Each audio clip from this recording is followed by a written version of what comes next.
they're scheming in the night, selling out our freedoms for a pocket full of spite.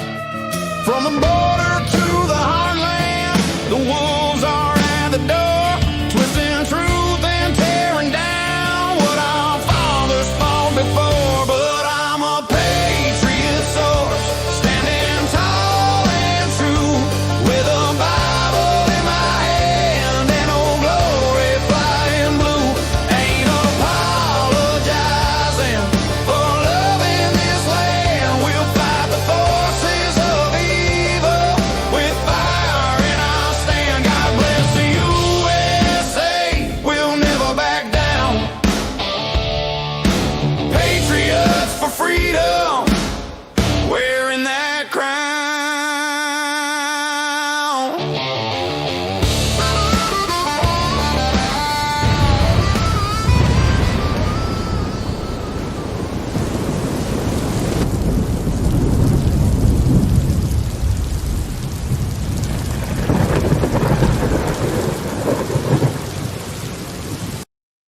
Nom, do you got that Netherlands Morocco game on in the background? I do. Are you paying attention to that? Yeah, you're muted too, dude. Yes, I I am. do. I'm watching Yeah. it right up there.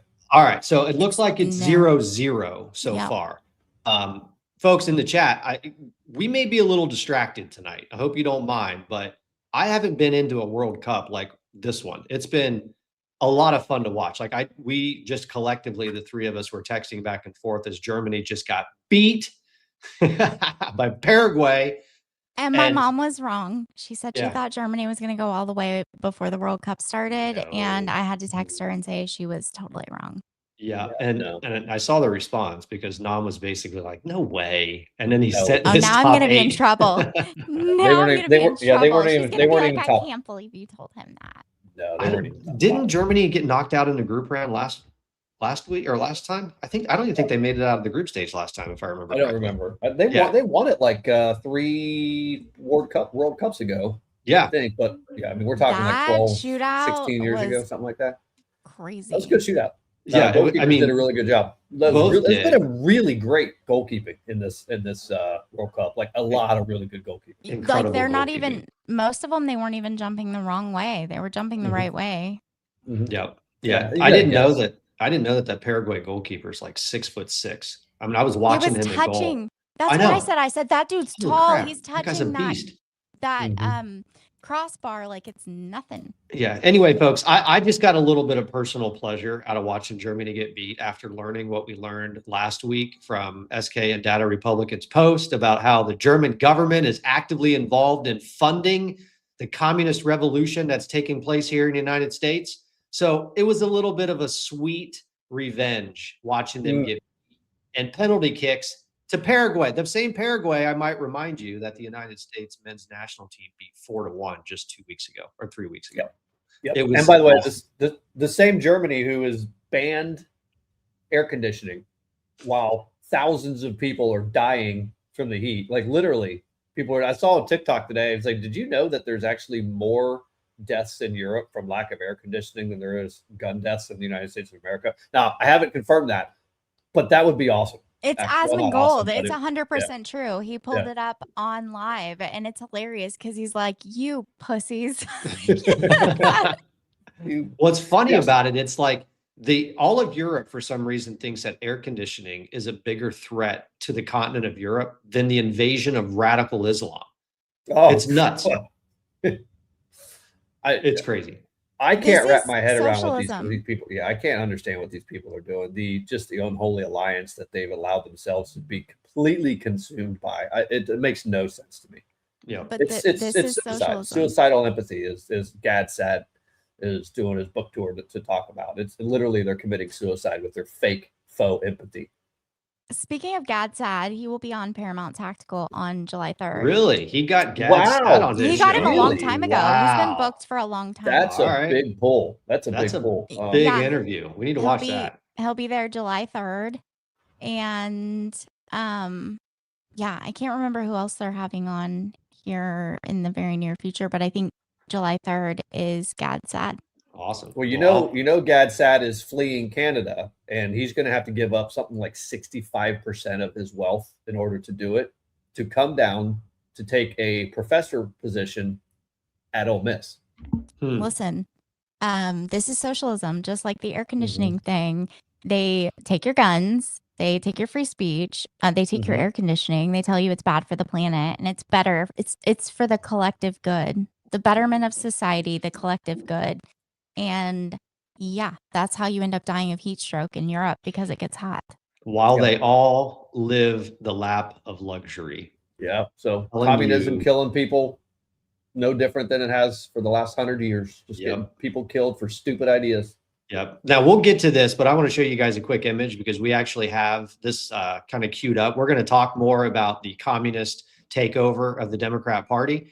And I think I just saw Four Strike wants to hear America calling again. We may be able to find some time at the end to play that. We actually have a special treat for y'all tonight. SK insisted that we play a very specific version of the story behind the Star-Spangled Banner. So I gave you the option if you wanted the commentary or not. yeah, But I know. also, you guys said to put the beard The up beard. there. Hold I on, put- hold on. I- Oh no, hold on. We gotta. God. How do we put her I gotta up go there? in the big box. Yeah, I'm we got- being the You're big There going we to go. the big box. Oh my gosh, she has the beard. Look, I The put bearded jackalope. the bearded jackalope. That's awesome. The bearded jackalope. That is good awesome. stuff. I hate being in the big box. It is so uncomfortable for me. That's how you I know I'm know. not a narcissist, and I was not made out to do this. I was not made for this. So Every we got, time I get the big box, I'm like, nope. I even did it on Gary's show. I was like, dude, I'll stop talking. I'm not. you playing. can't. You're the freaking host. You have to be on the big box. No, I was never on the big box when I was hosting. Yes, I was, I think, maybe, but I was so distracted with doing the opening and so nervous I didn't pay attention. But after that, I wasn't. But when we were on there with Gary last time, he put me in the big box when I was talking. I was like, bro, I will stop talking. I'm not even playing. All right, folks. We got a couple things lined up for you tonight, but first, we just want to thank you guys all for joining us in this pre-July 4th week. This will be the only show that we do this week. We're going to take the rest of the week off. I know we've got a bunch of plans in the Patriot family household and what we're doing as we head back up north. I know Nam has got some stuff going on. I'm sure SK is going to be blowing things up on her property. So we're going to enjoy the week after tonight, and we'll see you guys back here next Monday. But before we do, we actually have a show for you. So I thought that we could start. Let's start here. This makes actually, I just want to show you guys something. All right. So we were just talking about the air condition rules in Europe. And it's funny because they want their citizens to literally die of heat stroke. But here in the United States, this is how the socialists live in this country. So they want rent-controlled apartments. They want housing in New York City to be crushed. They want to be able to transfer ownership of billions and billions of dollars of real estate from property owners into the hands of NGOs, while the socialists here in this country are living like millionaires, arriving to an airport in a giant SUV to take his private jet on a trip, to fly out and give paid speeches on the evils of capitalism and fossil fuels, all while driving an SUV that gets maybe 13, 14 miles a gallon on a private jet. Like, this is what real socialism looks like. They live the lap of luxury and everybody else suffers, starves, and dies. And we've got a whole lot more of that coming up for you. But before we do, I think we have to spend some time celebrating some of the absolute warriors in the conservative movement. And I'm talking about some of the women. We have got some savage conservative women who are doing some of the most incredible work to destroy one of the worst human beings who's running for office down in the state of Florida, Mark Davis. That is a serious statement because there's a lot of really terrible Democrats running for office. This but guy is total he takes scumbag, he an takes the absolute cake. scumbag. I mean, such a scumbag that he only goes after women. And he is vicious, but as soon as a man shows up in his comments to try to challenge him and ask him why he treats people this way, he immediately blocks him because he's a giant pansy. He's a puss. He's afraid of real confrontation. And he's expecting conservative women to back down from them. The problem is that's not how our conservative women are built, is it, SK? Y'all aren't built that way. Nope. Hold on. Let me put on my lip gloss. Oh, wait. That's not my lip gloss. My bad. So I thought we would play 2 quick videos. I want to play the first one of our dear friend, Claire Patriot, telling it like it is. And then I've got a montage that I want to show you guys of conservative women literally destroying this man's entire career and possibly his future. Because they're digging and they're finding some things about this guy that he probably didn't want a lot of people to know. Yeah, I don't know if this is like this guy's first month on social media, but the last thing you want to do is go after a conservative woman who has a social media platform. These women built entire, like, did you guys ever see the Netflix documentary, Don't Do Mean Things to Cats or whatever, where they literally found a serial killer? Don't fuck with cats. Don't F with conservative women with a social media platform that dwarfs yours by like 100x, okay? Don't do it. Look, I mean, if you're going to be a conservative woman and survive in social media, it means that you are an absolute savage beast when you need to be. Yeah. Because the way the left treats conservative women is kind of the way they treat black people that get out of line. Yeah. And Jews. We've got a video about that if you'd like to see that too. All right, here we go. All right, here we go. Scared of your threats anymore. We aren't scared. We're not going to be silent, and you cannot convince us otherwise. We went through years where we were doxxed and harassed endlessly for our political beliefs, and we're no longer in those times. See, the left thinks that they can still silence and bully us women specifically, into shutting our mouths.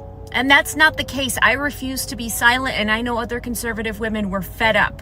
We are not going to stand around and allow you to say that you care about women's rights while you talk to us like garbage. You don't care about women's rights. See, this whole movement that you have, the left has built, has made it socially acceptable for these men on the left to talk to MAGA conservative women like garbage, when in reality, those men, they hate women. And the left has embraced them. You care about women's rights so much that you would bully these MAGA women. The minute you guys let them into your space, you leftists, they're going to do the same thing to you because they hate you too. You have made it socially acceptable for men that hate women to treat women like shit. And right now you don't agree with those women. You think, they're being so mean to those MAGA women. Just wait. Eventually it's going to be you. But yeah, I know other MAGA women. I know we feel this way. I know it's not just me. We are done being bullied into silence. We are done having to have the MAGA men come into the comments and be like, bro, why are you harassing women? And then that same man that was so tough in my comments will block the man. Over and over again. We see you. You are little boys that are sitting in your mom's basement eating your Hot Pocket. We aren't scared of you, and you are never going to silence us. MAGA women, do you agree? Let me know in the comments. Love it. What an absolute takedown. And so I was floating around social media last night, and I've wanted to kind of jump into this, but I'm like, I don't need to. There's no need, because these women across the board, all over the place, and it's not just Claire, it's not just MAGA Meg, it's not the people showing up at his events and putting the camera in his face. Everywhere you go, a conservative woman with a platform is destroying this dude. And I don't think he's going to be able to recover. And I have a quick montage of it for you. I just want to give you a glimpse of the treatment that he's been getting from the MAGA women. What he deserves. Glitter Bomb has lost it. He is yet again threatening Claire Patriot on it. Trigger. You didn't learn your lesson, Glitter Bomb? We all see you, dude. Pack it up. Pack it up. Withdraw from the race and just stop this. It's weird. But I wanted to know, especially if you are elected, are you going to stand by the repeated statements that you've made that women are to be beat? Okay, wait, do you want to ask me that again? You want me to send you the video of you screaming? No, I Do you want want- you to send me the video so I could edit it and then so I could post it on my. So you can edit it. You can Yeah. go ahead and find it because everybody will see it tonight, tomorrow morning. It'll be fine. Mission of a woman is somebody that MAGA beats, because you guys are violent, moronic, evil Nazis.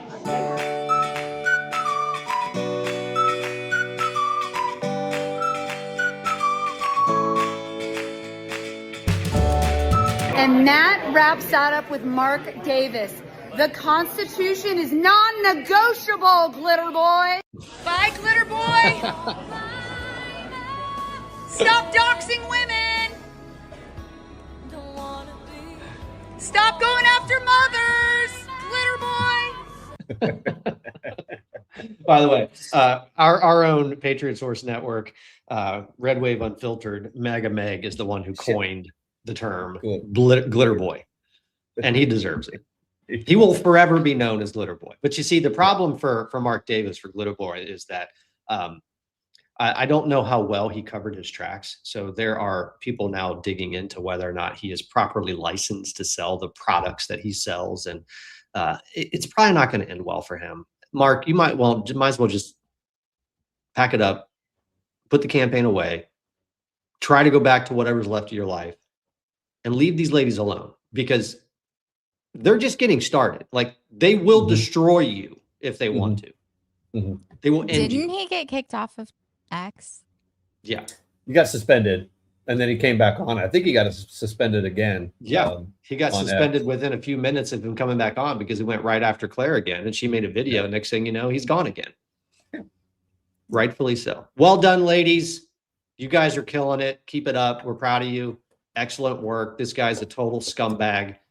There's a whole lot more of them out there. You know, Claire made a point in that video. She said that, you know, these people who hate women and the radical left, they actually hate women. They don't just hate conservative women. You can tell because they are actively promoting the idea of taking over every single woman, female space on the planet. They want men to dominate every area of the gender role that we all understand naturally. They want to take over their bathrooms, their locker rooms, their sports, their teams, all of it. All of it. That's Their how little they breastfeeding care about women. duties. We might get a Supreme Court ruling tomorrow on the men and women's sports. We'll see.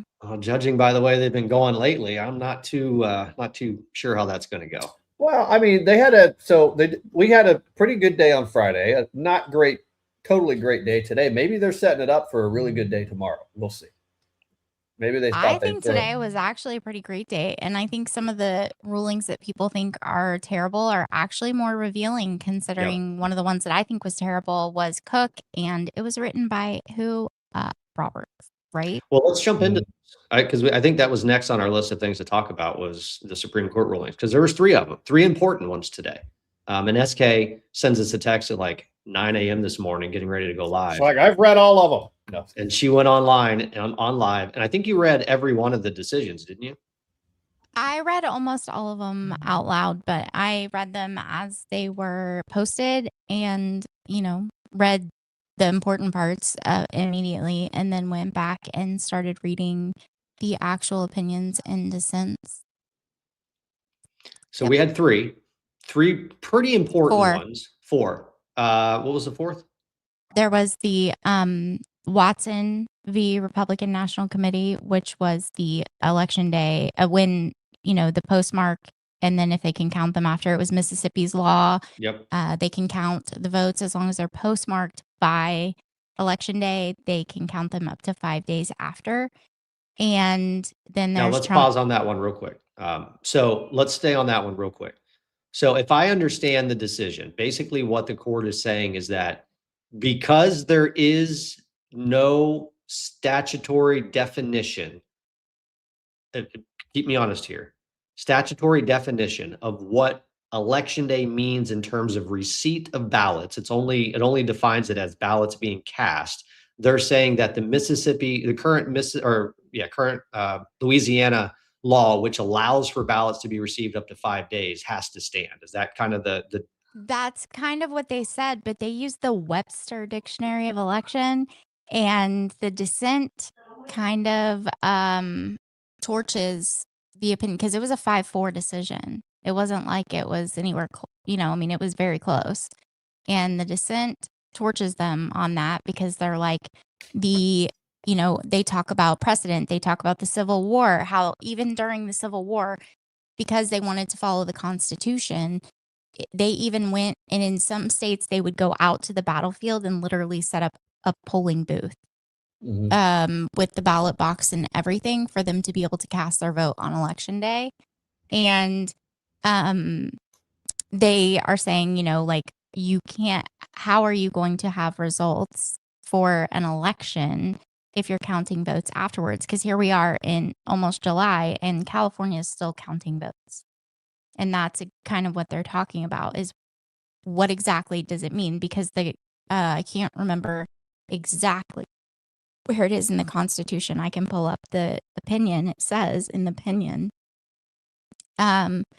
where it lays out and talks about election day. And even in the opinion even goes into the history in the opinion and in the dissent, because the dissent's like, yeah, I mean, your history is this, but here's why. We didn't ever even change anything, even during the Civil War. Things didn't even sort of start to change until the World Wars, when troops were having to mail their ballots in. But even then, they were mailing them in. And you're talking about a few votes compared to the majority. And even then, they mailed them before the election day. Right. So correction, I think someone corrected me in the chat. You're right. It is Mississippi. It's not Louisiana. Watson versus I said Republican National. Mississippi. Yeah, I was wrong. I said Louisiana. So corrected there. So if I understand this, basically what the court is saying, if I understand what I read, and I read maybe the first, 3 or 4 pages of it, it's effectively saying that Congress needs to define this. It's not up to the courts to do it. Because the court is going to take an interpretation of what election day is based on election day casting ballots, not receiving ballots, is my understanding of a summary of it. So Congress has a role to play here. Just like Congress has a role in the SAVE Act, they could very easily tomorrow draft a piece of legislation and define what they mean by election day. Do they mean receipt? Do they mean cast? And that definition could pretty easily be legislated, voted on, signed into law next week if they wanted to. Yeah, but you got to think about where we are politically. The Democrat Party wants months of mail-in ballots. They would be happy that the mail-in ballot was received by the voter by election day, with no end date on when it was postmarked or when it's received at all. So, I think even politically, you're not going to get legislation that does anything like that unless you stick it into a defense authorization bill. The Democrats don't know about it. You're not going to get that done. Yeah.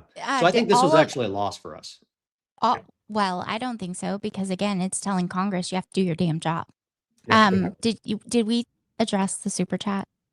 I will put it up. We'll bring it back up. Here we go. I think it was great. Here we go. Patriotic Critical Thinker 1776 super chat. I'm going to plant a seed for 1776 Patriot Source Challenge. Let's see how many 1776 super chats we can get to support these patriots. Thank you, Patriotic Critical Thinker. We appreciate you. We appreciate, and I'm speaking for the group. I don't know, folks. We love that, and if you want to, fantastic. But save your 1776 and go buy some hot dogs for your kids. Seriously, all beef, hot dogs for your kids, popcorn. Get a couple extra boxes of sparklers or bottle rockets or something.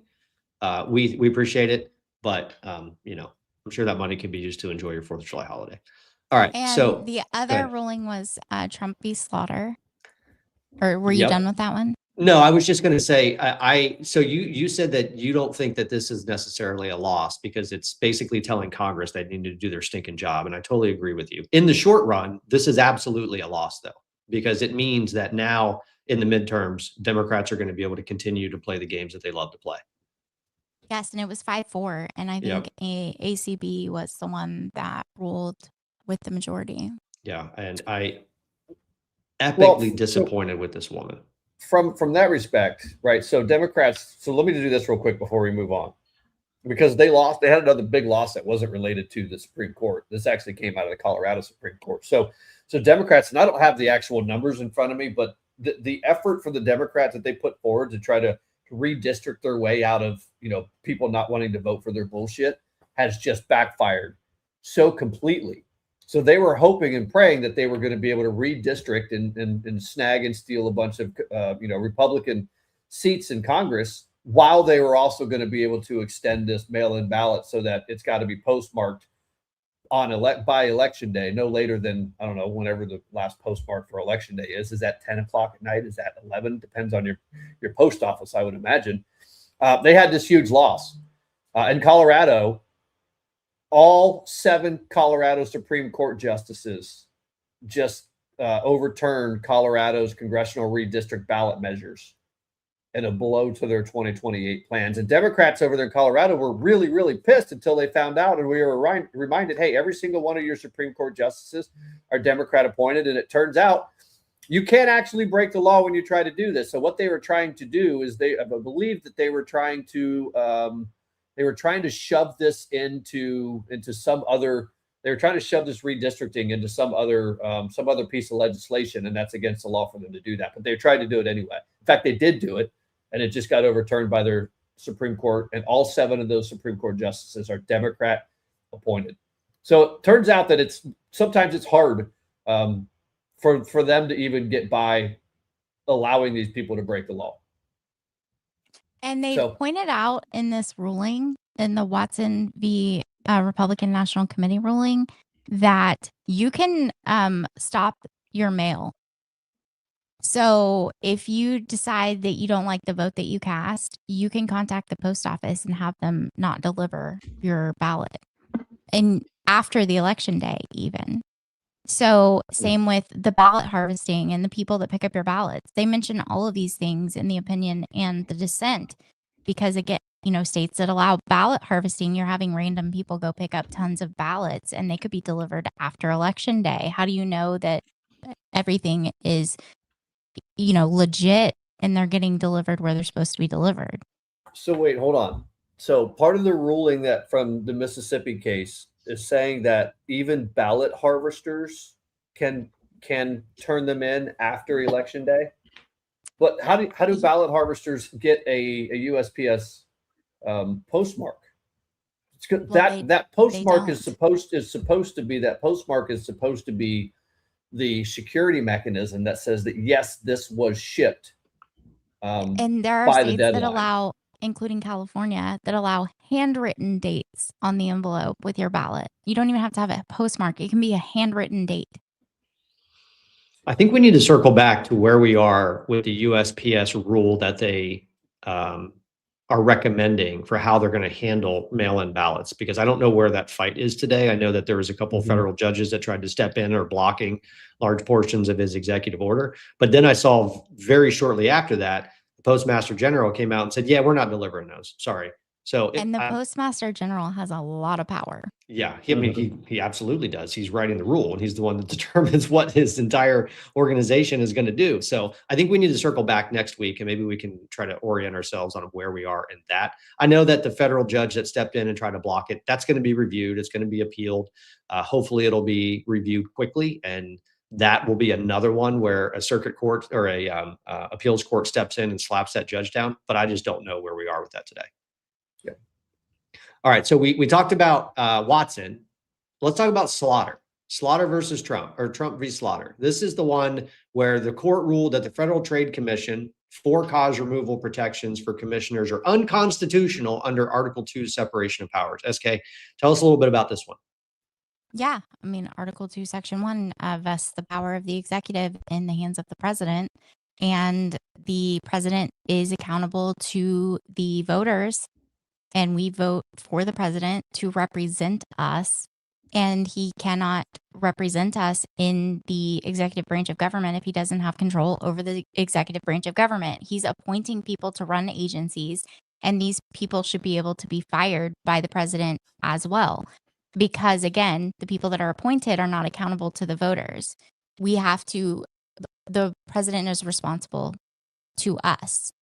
So if he isn't able to fire people that are not doing their jobs, how can he represent us? Yeah.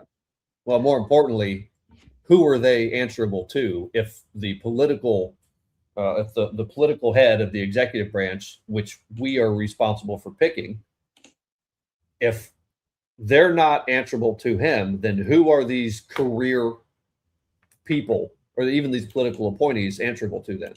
Right? Well, nobody.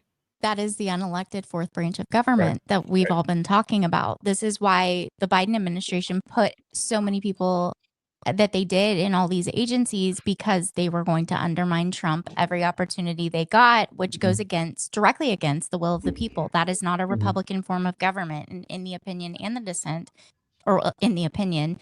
They say that. They say in a Republican form of government, you cannot have this happening. This is an unelected fourth branch of government, and that's not how this works. There are three separate co-equal branches of government, not a fourth that's not accountable to anyone.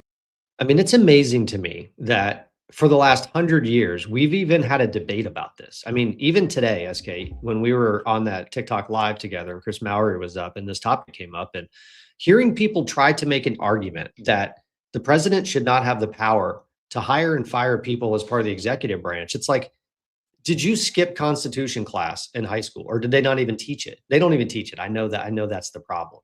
But this is the most fundamental, basic, foundational concept within our Constitution. It is literally one sentence and it answers the question. Like, I loved it when I brought this up with Chris today, and he was just totally baffled. He's like, well, what, the last 100 years doesn't mean anything? No, it doesn't mean squat. And that's what the Supreme Court was telling you today, is that we are going back to a place where the Constitution matters. It's going to be hard to get there. We're going to have to break a lot of things in order to make it happen, piss a lot of people off. But we're going back to a place where the Constitution actually matters. And for anyone to argue that the president doesn't have the authority to hire and fire who he wants, you haven't read Article 2, Section 1. The very first sentence is the only sentence that matters. The executive power shall be vested in a president of the United States of America. That's it. You should have asked Chris, if he's asking you the last 100 years don't matter, you should have asked him, do the first 150 years not matter to you? Well, no, they don't matter. They don't matter, because remember, they're progressives. So their goal is to progress away from the constitutional framework. Well, I mean, I didn't see, I saw no amendments to Article 2, Section 1 in the last 100 years. That would mean that isn't what that says. So well, it's funny because he got caught in this, because then he went on to say that in his mind, there should be only 5 amendments, and one of them should basically be to codify a fourth branch of government, the civil service branch. 5 amendments. Oh, yeah. Wow. So the 18th Amendment, no, he wants to entirely do away with Article 2. This is the DSA platform. Right. One of the main things in the DSA platform that they want to do is abolish the Senate, because they want civil representatives instead of a Senate. You have civil representatives. It's called the fucking House of Representatives, you dick. That's right. Sorry. Well, and you used to have a body that represented the states, right? Represented the collection of the individual states. Which was the Senate, yeah. Right, and now you basically have 2 legislative bodies that function as the same. They're the same thing. One of them just has longer terms. There are several states that are trying to make it where the state legislatures are in charge of who goes to Senate. And if they aren't doing the job, they can recall them, bring them back, and replace them with someone else. Hello, that's the way it was originally designed. Yeah. That's exactly perfectly constitutional. It would be perfectly constitutional. In fact, it would be perfectly constitutional for some states to do that, and other states to actually hold a statewide election to pick it out. That's right. Yeah. That's right. Folks, this, in my mind, this is the most important ruling of the day. This one, the slaughter ruling, was the most important ruling of the day. It overturns Humphrey's Executor. I mean, it is enormous. This is the biggest blow so far to the deep state. The fourth unelected branch of government. This is the biggest blow. After Chevron deference, I think this is probably one of those most consequential decisions that we've seen from this Congress, or this Supreme Court, and we'll probably ever see. The fact that the president now doesn't have to go to court every time he thinks about firing somebody is huge, huge. And they reference the Federalist Papers several times because, again, just like with presidential immunity, there's a reason why the president has the power they have, whether it's a president you agree with or not, whether it's a Republican president, a Democrat president, whether you completely oppose their policy or not. There's a reason why the president has the power that they have.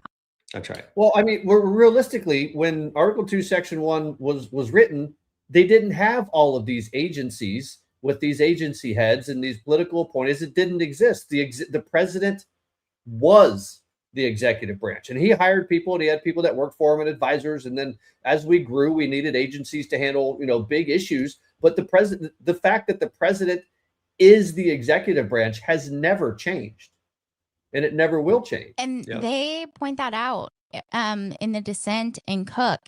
They point out repeatedly that when they were making the central banks and national banks, they formed them and then they had them go away, and then they formed them and they had them go away because there were all these issues that kept arising from the central bank, and that's why the Board of Governors was put in place. And this Cook ruling is on the Board of Governors. It's not about the central bank or the Federal Reserve itself. It's about the Board of Governors, and the president has so many seats that they can appoint someone to, and they serve for 14 years unless the president fires them for cause. And there is no process. There is no hearing. There is none of that. And Cook is claiming a Fifth Amendment violation because she's claiming that she had her property taken from her, meaning her seat, for 14 years, because she's appointed for 14 years and Biden appointed her. It's almost like she's punking people, because you remember this case, folks. This is the Lisa. Let's go back and explain this, because I think we just pivoted right from slaughter into this, and I don't think you can make that pivot, because these are two very different rulings. One went the right way, and according to SK, and I may actually challenge her a little bit. I think I disagree a little bit on this. I think I do too. I think I do too. Just a little bit, and I'll explain why. But these are two very, very different rulings in what, in a lot of respects, are kind of very similar situation, though I do believe there's important differences in these cases. So, SK, tell us what happened with Lisa Cook. Lisa the Crook Cook. What happened with her? She was fired because Bill Pulte uncovered the fact that she could have potentially committed mortgage fraud by claiming two residences as her primary residence, which we all know is impossible. Also, keep in mind, which I mentioned as I was reading these things, I was like, if you worked at a bank and you're just a banker at a bank and your credit starts to fall, or you get accused of something like that, you're losing your job. There is no due process. They don't wait until you're found guilty of mortgage fraud before you're fired. Even some banks that are super conservative, if you're they have access to every single one of your transactions on your bank account. So there's a lot of bankers that not only have bank accounts at other banks, but they don't use their bank account at the bank where they work to purchase alcohol, or to go to certain concerts, or to go pull out money at the casino, or to go to a strip club, or whatever. They don't do any of that because they don't want to get fired by their super conservative bank, because they can see all their transactions. But if you are accused of something like that, or if you're getting into financial trouble and your credit is falling because you're not paying your bills, you lose your job. This is a huge thing. And when you're somebody like on the Board of Governors and you're making decisions like the federal funds rate, and that's going to affect everyone, the money supply, things like that, you have to be completely clean. And when this came up that she claimed two residences as her primary residence and for more favorable rates on her mortgage, Trump said, how am I supposed to trust you? How are we supposed to trust you?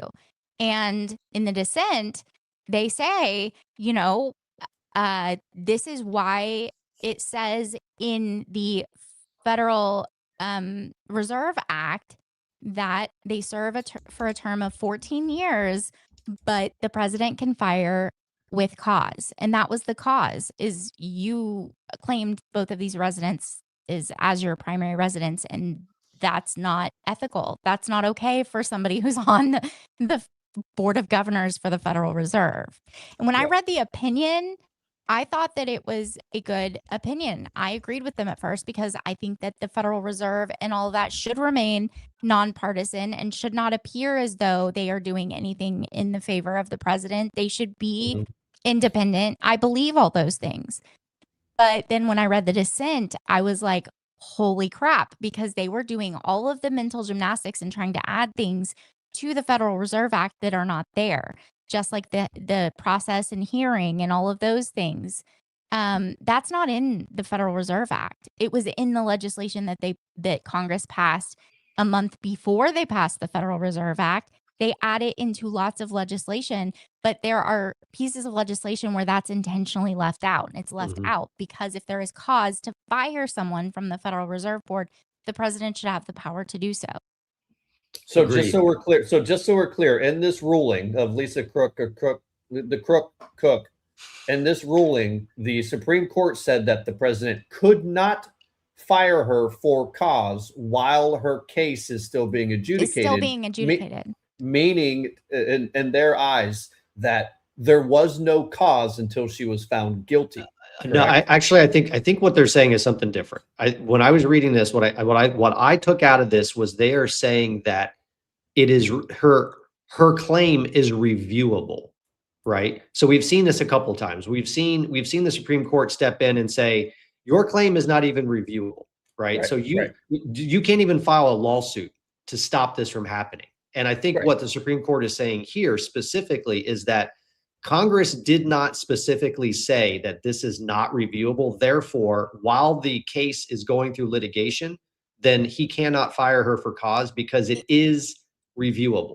Because remember, this is just an opinion on the injunction. And the injunction said that they had to allow her to keep her position while litigation is ongoing. So that's all this ruling is on the injunction. And they chose to leave the injunction in place and she has to keep her job while the litigation is ongoing. That is a really important distinction. But the Federal Reserve Act is clear.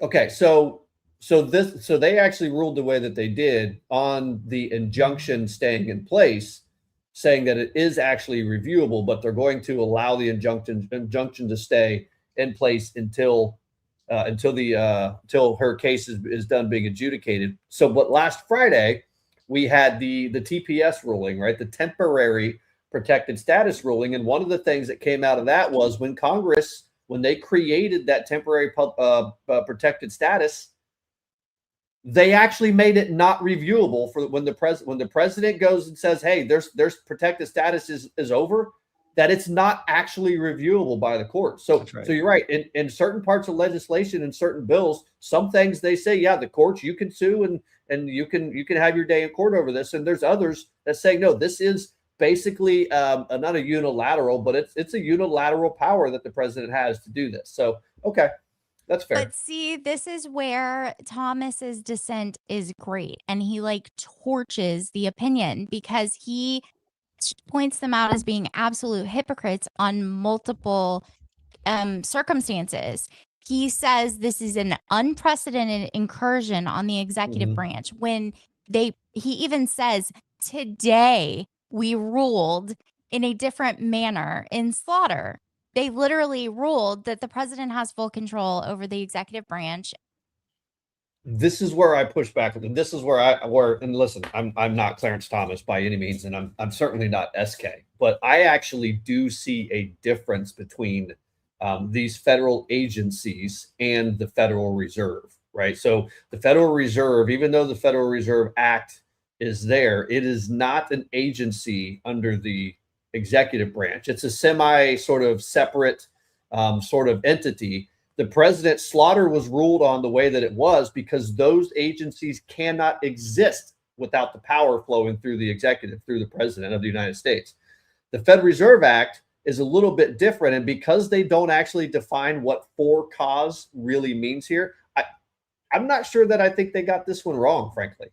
Well, but it says for cause in several other pieces of legislation as well. For cause Mhm. is the way it usually is. There are very few that say the whole procedures and hearing thing, Mhm. like what they're going through with her, even though the Federal Reserve Act clearly states for cause. And his Yeah. cause was she committed a crime. Yep. Yeah. Or she's Well, accused of She's committing a crime. alleged. She's accused of Well, committing a crime, and that's alleged, but different. again, if you're Yeah. in banking and you're alleged to have committed a crime, you're losing your job. I don't Yeah. care who you Mhm. are or what your position is at the bank, you're gone. Yeah. At the Like, end of the you don't day, get to go back to your office. They pack it up for you.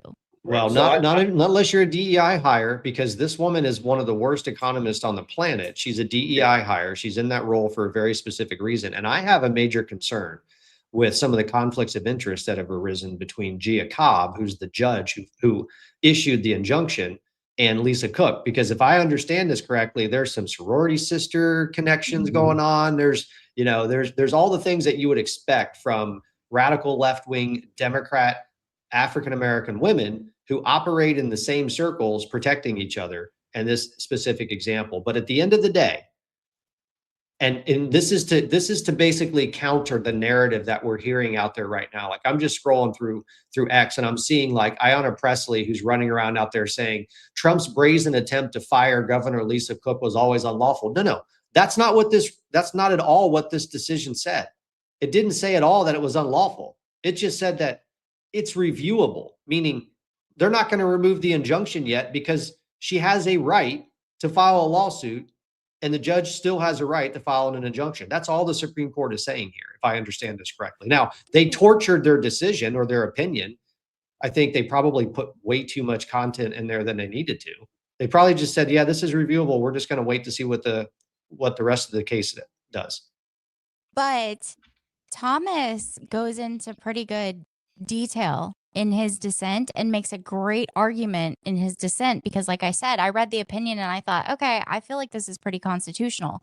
And then I read Thomas's dissent and I was like, whoa, like this makes way more sense than the opinion. I mean, he is the GOAT for a reason. Oh my so. God, he's amazing. I wish we could clone him and have all 9 of I Thomas. saw or a picture someone 5 created and of 4 9 Thomas and justices of Alito. Thomas Clarence. Thomas and Alito both. I know, they're both amazing. But he says the president has broad authority to remove principal officers exercising his executive power, and courts should not lightly interfere with that. He views the for cause protections as limited and not insulating officers from presidential oversight in core executive functions. He says Cook's office, because there are several different points that she makes in her lawsuit that they do mention in the opinion, and Thomas like absolutely torches them because she says again that her office is her property and her property is being taken from her without due process, which is against the Constitution. And he says Cook's office was not her property because in this country, government officials do not own the public offices in which they serve. Removal is not a deprivation of requiring extensive process in the same way as private property. And he criticizes the majority for treating the position as protected entitlement rather than a public trust subject to accountability. Because again, even though you're appointed for 14 years, that doesn't mean that office is your property for 14 years. If you mess up, you mess up. The president has the power to fire you. And he talks about that there was sufficient cause based on the allegations of mortgage fraud. And he argued that apparent misconduct affecting integrity qualifies for cause and that the president's determination deserves substantial deference. And the policy arguments for Fed independence are ultimately arguments against the Constitution. You know, there's a solution for this, right? Just get rid of the damn Abolish Federal the Reserve. The Fed, yeah. Get rid of it. You don't need it. In an American system, you don't need the Federal Reserve. By the way, that's where we're headed, folks. In an American system, you have a national bank. You have a national bank that's only responsibility is to make sure that credit is available to the citizenry. That's the only objective of a national bank. The Federal Reserve Bank exists specifically to control and destroy economies. And that's where we're going. Supply of money. The supply of money. And the last point that I want to touch on in Thomas's dissent is that he pushed back against the injunction reinstating Cook. He said that allowing her to continue exercising significant executive power after removal, he sees that as undermining Article 2 and the president's duty to ensure faithful execution of the laws. And he questions the majority's reliance on historical practice and policy over constitutional structure. Yeah. I mean, I agree with him wholeheartedly and the merit of his argument. But I think the narrow reading of this should simply be the majority effectively said, this case is reviewable, therefore we're going to leave the injunction in place and allow it to be reviewed. But what scares me about this specific opinion, and I don't know if any of the commentators that have actual law degrees have said anything about this, but I kept getting this sick feeling in my stomach when I was reading this because of the fact that they are relying so much on historical practice instead of constitutionality. And I kept thinking to myself about birthright citizenship because I've talked till I'm blue in the face the entire time I've been on TikTok. I have debated birthright citizenship. They used every single one of my arguments in the Supreme Court in their oral arguments. And if they rule constitutionally on birthright citizenship, they have no choice but to say, okay, we haven't been doing it right. The framers, when they were ratifying the 14th Amendment, they never intended for the children of illegals and people here temporarily to automatically be U.S. citizens. If they did, they would not have added and subject to the jurisdiction thereof. They would have said people born and naturalized. Also, Native Americans would not have not had citizenship until 1924. They discussed all of these things. They said they didn't need to elaborate on the 14th Amendment because the states already have their framework for being a citizen of the state. And if you're a citizen of the state, you're a citizen of the United States because we are a union. So Congress, again, if they rule properly, they're going to have to say, okay, well, we haven't been doing this right. And just because your feet are on U.S. soil and you pop out a kid doesn't mean your kid is automatically a U.S. citizen. So Congress is going to have to address this because once again, when they ratified the 14th Amendment, they meant for every single person born in the United States to automatically be a citizen. They would not have added Section 5 of the 14th Amendment, which allows Congress to extend citizenship to different groups of people. If Congress meant for everyone born here to just automatically be a citizen, they wouldn't have had to give Congress the power to give citizenship to people. I think they're going to have a much harder time torturing an opinion that says that doesn't overturn the current understanding of birthright citizenship. I think it's a lot easier for them to get to saying, you know what, we've been doing it this wrong this entire time than it was for at least one or two of them to get to, hey, this is reviewable. No one really clearly defined what for cause truly means. There's a case going through being adjudicated now. What if she's acquitted, right? Then the for cause. So I think that was easier for them to arrive at than what it's going to take for them to do that same sort of mental gymnastics of the 14th Amendment, because it's a plain reading to me. No, I'm sorry. It is. I'm sorry, folks. It is my wholehearted belief that we are going to be very disappointed in their decision tomorrow. If they are ruling constitutionally, they only have one choice, period. I understand. That's all there is to it. But I will say, as to what you just said as for cause, if you have a president, whether it's a president you agree with or not, because we always have to keep that in mind when you're reading opinions and these things and you're like, oh, this is stupid. Trump should have this power. You can't just think about Trump. You have to think about every president to come. But if the president that's in office wants to fire someone for cause and it's an allegation of a crime, do you really want them in that position until their case has been adjudicated and they've been found not guilty or guilty before you say, okay, well, you're guilty, so you're out? Yes, actually. Maybe. Well, hold on. There's half a dozen to a dozen examples of the weaponization against people in Trump's inner circle that were charged with crimes that would have been considered for cause for a lot of reasons, and turned out they were entirely bullshit. So, I mean, I don't know. It's tough. So You're you take. talking about the Federal Reserve Board, I though. know Like, you are. if I they know. come up with good enough evidence to present, like you signed this document and this document saying these are your primary residences in order to get more favorable terms on your mortgage, which as a banker is against the law, highly. Like, the penalty is like up to 30 years in prison for mortgage fraud. This is fraud. I don't think either of us are saying it. And I also don't know if the majority, and if I'm wrong on this, let me know. I don't think even the majority is saying that the president doesn't have a right to fire someone for cause. I think what I'm saying, and correct me if I'm wrong, Nom, you too, is that we're not quite there yet on the for cause part, because this is a reviewable case that Lisa Cook has the ability to file a lawsuit to block while it's in litigation. And honestly, I think this one was pretty easy for them to get to. I am not confident at all in birthright citizenship. And here's why.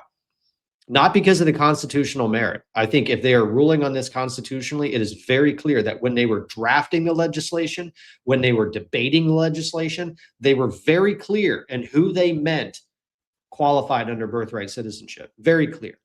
My problem is this Supreme Court. Hold on. My problem is this Supreme Court, aside from a couple of maybe 2 or 3 decisions since in the last like 10 years, have always found a way to take the easy road to avoid difficult decisions. And my concern is that unwinding birthright citizenship is going to be a very complicated process.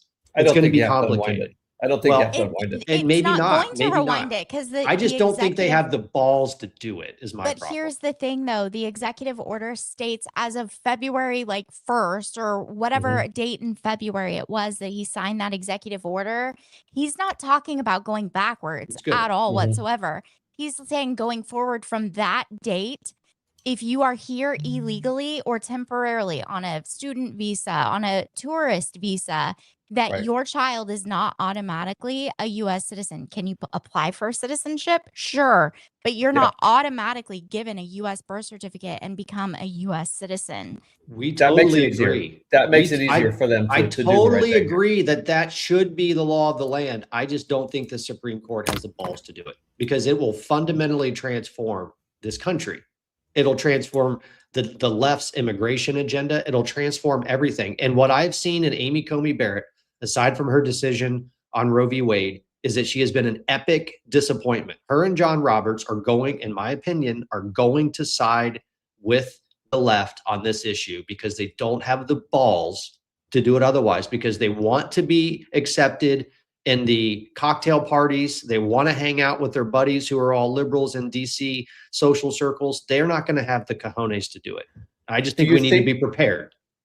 Do you think that if a ruling was getting ready to come out tomorrow that basically overturned the current understanding of birthright citizenship, that some leftists would have already leaked it out like they did the Dobbs decision? I don't know. Clarence Thomas went to the White House residence, walked out of the residence side entry this afternoon. He went to the residence, and who would he be meeting with at the residence other than the president of the United States? The other piece that has me maybe a little bit concerned about this is, do you see them putting up riot guards and barriers around the Supreme Court right now? No, nope. They're not. And why is that? Because conservatives don't riot.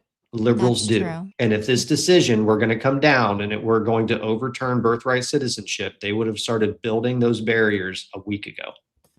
I don't know, guys. I'm going to be so pissed because being a constitutionalist, the way that I am, it's not the end of the world. No. If they overturn the,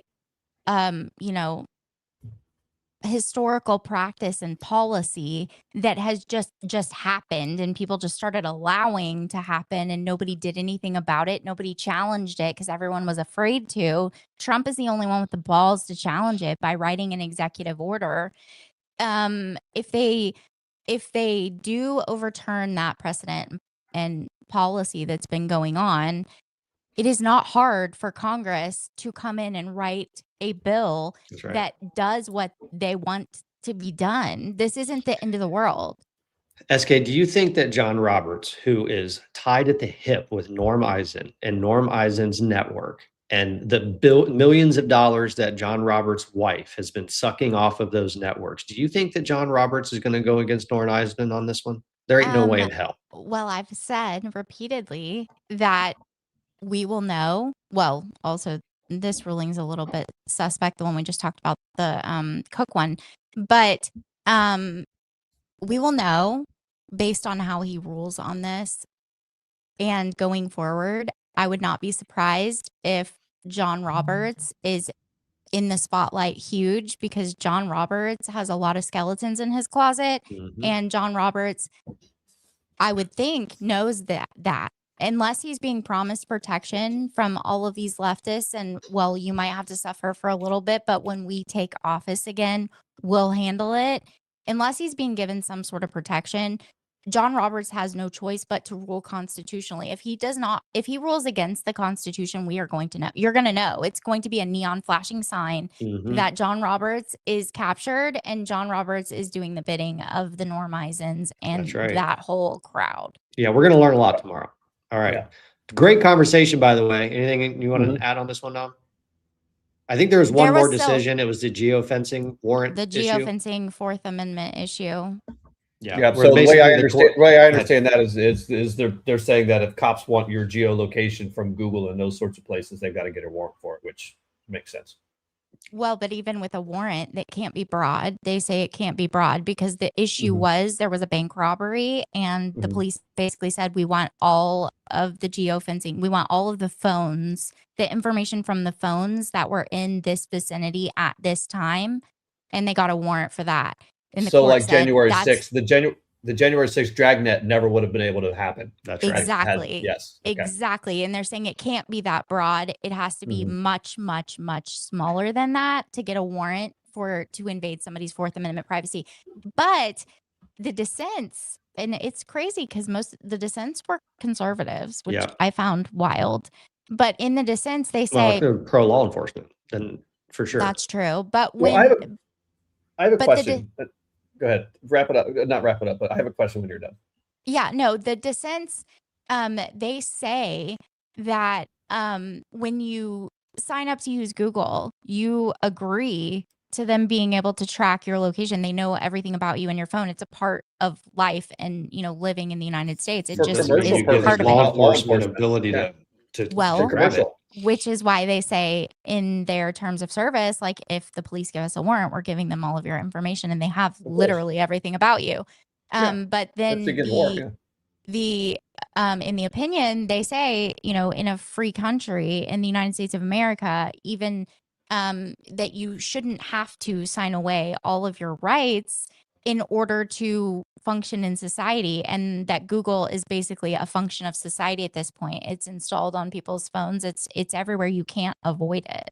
That's true. I mean, it's basically a utility at this point. It's almost like the phone system and the electrical grid. I mean, it is. All right, now what was your question?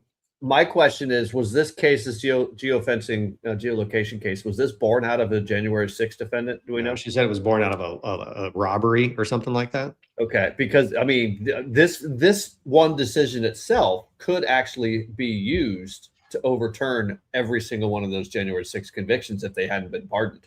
Yeah. Well, if that was the probable cause, or if that was the probable cause that started their investigation was the geofencing information, it could, but it was a bank robbery. There was a bank robbery, and they were trying to pin down the person that was doing it. And one of the ways they did that was getting the geofencing location from a certain radius around the bank at that certain time of the bank robbery. Yeah. So, all right. So on the other side of this argument, so now consider, you've got a Charlie Kirk assassination, or you've got a Butler assassination, and that geolocation, geofencing data is what's used to kick off the dragnet of who did this, who was there, and then investigating. And if without a warrant,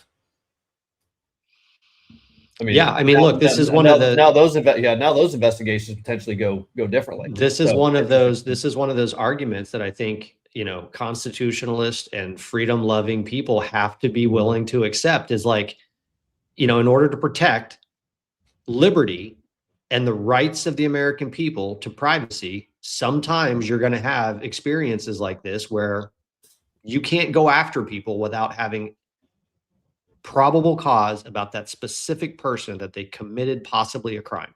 Exactly, which is Netherlands also my just issue scored, with by the way. 702. Netherlands just scored. So is it 2-0 or 1-0? 1-0. Okay, cool. 1-0, but I don't see that score yet. But I might be behind. I Uh-oh. might not be You alive. might be. Yeah, they just scored. All right. So last thing I want to say on the Supreme Court, this is the thing that kind of irritates me about these guys, is that they get it right when it's easy. Like this geofencing one, that's an easy case. They get it right. They get it right when it's like Roe v. Wade, because that's an easy case. The letter, I mean, it's very simple to look at that and say that never should have been the law of the land. It always should have been a 10th Amendment issue, period. But when it comes down to difficult things that are gonna rock the foundation of the country, that are clearly unconstitutional, they don't seem to have the courage to stand up and do the right thing. And that's why I don't think birthright citizenship is going to go the way we want it to. I don't know. I think the Constitution's pretty clear. I think it's black and white. I think the people, when I hear people making arguments in favor of just anyone with their feet on U.S. soil popping out a kid and their kid being a U.S. citizen, I just cringe, because It's all easy, of it but is they won't do it. mental gymnastics. They won't. Yeah, They won't do it. They won't do it. If you're a somewhat sane, sensible person, the only argument you need is, you mean a Chinese woman can literally get off an airplane at a terminal? If you are living under the rules-based order, the post-World War II rules-based order, if that is the law of your mental ideology, the rules-based order, the globalist system, they will not change that structure. John Roberts is a globalist. Amy Coney Barrett is a globalist. They are not going to disrupt that Internationalist, PatriotDad. They are both internationalists. You keep reminding me, and I will eventually get it. They will not. They won't do it. They won't do it. All right. Let's shift gear. There's a couple of Stephen Miller clips in here. What are those? Yeah. Well, so this has to do with the TPS ruling from Friday. We didn't. This is one of my favorite rulings. So yeah, this is actually a fantastic ruling, because I don't know who needs to be reminded that the T in TPS stands for temporary. There's a whole lot of people that need to be reminded. No, it's not 20-year protected status. But Nom, there's a T in 20. I know, but that's not what it meant. In fact, I'm certain of it, because it was Democrats who wrote and passed this bill. You guys know that, right? Didn't it say 18 months? Like, wasn't it only supposed to be for 18 months? No. The bill's from but the bill's from like 1990. I know. Democrats were in charge of the House and the Senate under George H.W. Bush, and they basically forced him to sign it. And then many years later, you had Obama, who granted them 18 months of temporary protected status, and we're 16 years later. But so this is Stephen Miller on that. When we should consider Haiti a safe country for Haitians, absolutely. For Haitians, yes. Despite the do not travel warnings.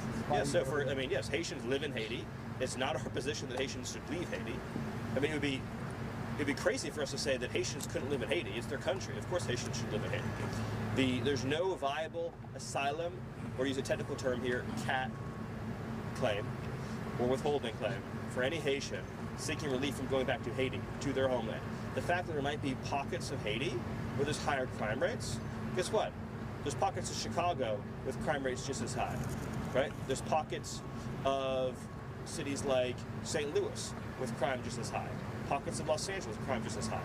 It has never been the case that having communities that have high crime rates is a basis for asylum. Never has been, never will be. Thank you all. Have a great day. This cracks me up.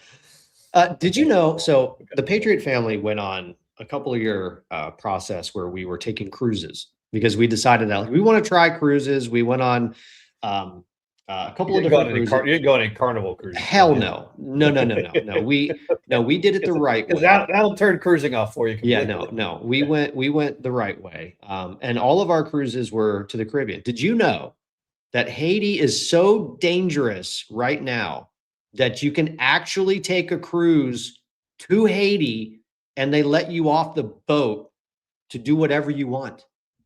Like, you're allowed to do that. Have you can seen still all do the that. Have you seen all the celebrities that have posted pictures in Haiti wearing T-shirts, you Yeah. know, about how great Haiti is? And then Yeah. now they're turning around and they're like, no, you can't in temporary protected status. Yeah, they're very worried about this. Why are they so worried about this? Because the Because- Democrats are very upset about this decision. Well, the amount of anger they have around this issue has me asking very seriously how many of these people were actually voting for them. Because you've got people like Darren Soto. I have no idea who that is. The Supreme Court's attack on Haiti TPS will tear apart local families, hurt small business, and create a healthcare worker shortage. Oh, wait. Did you say healthcare worker shortage? Yeah, because apparently Oh. Haitians are janitors and they're cleaning hospital rooms. Are they billing hours Probably. There's for probably an Medicare awful and lot, Medicaid contracting companies? Yeah. Well, That might explain why Republicans, Mike DeWine and John Kasich, are losing their ever-loving minds up in Ohio over this, are very, very upset that Haitians are going to have to go home. Very upset. So, Nom, do you have that video that we put in here? It is,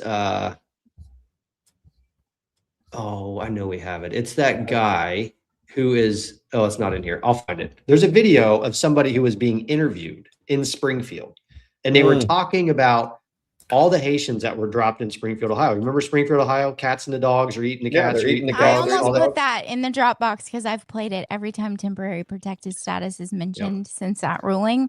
Yep. But remember, they increased the population of Springfield by almost a third. Yeah, they did. And what happened when you did that? You started to see rent prices go through the roof. You started to see housing prices go through the roof because these people were coming here. They were getting them put on federal benefits, housing vouchers, and all kinds of things.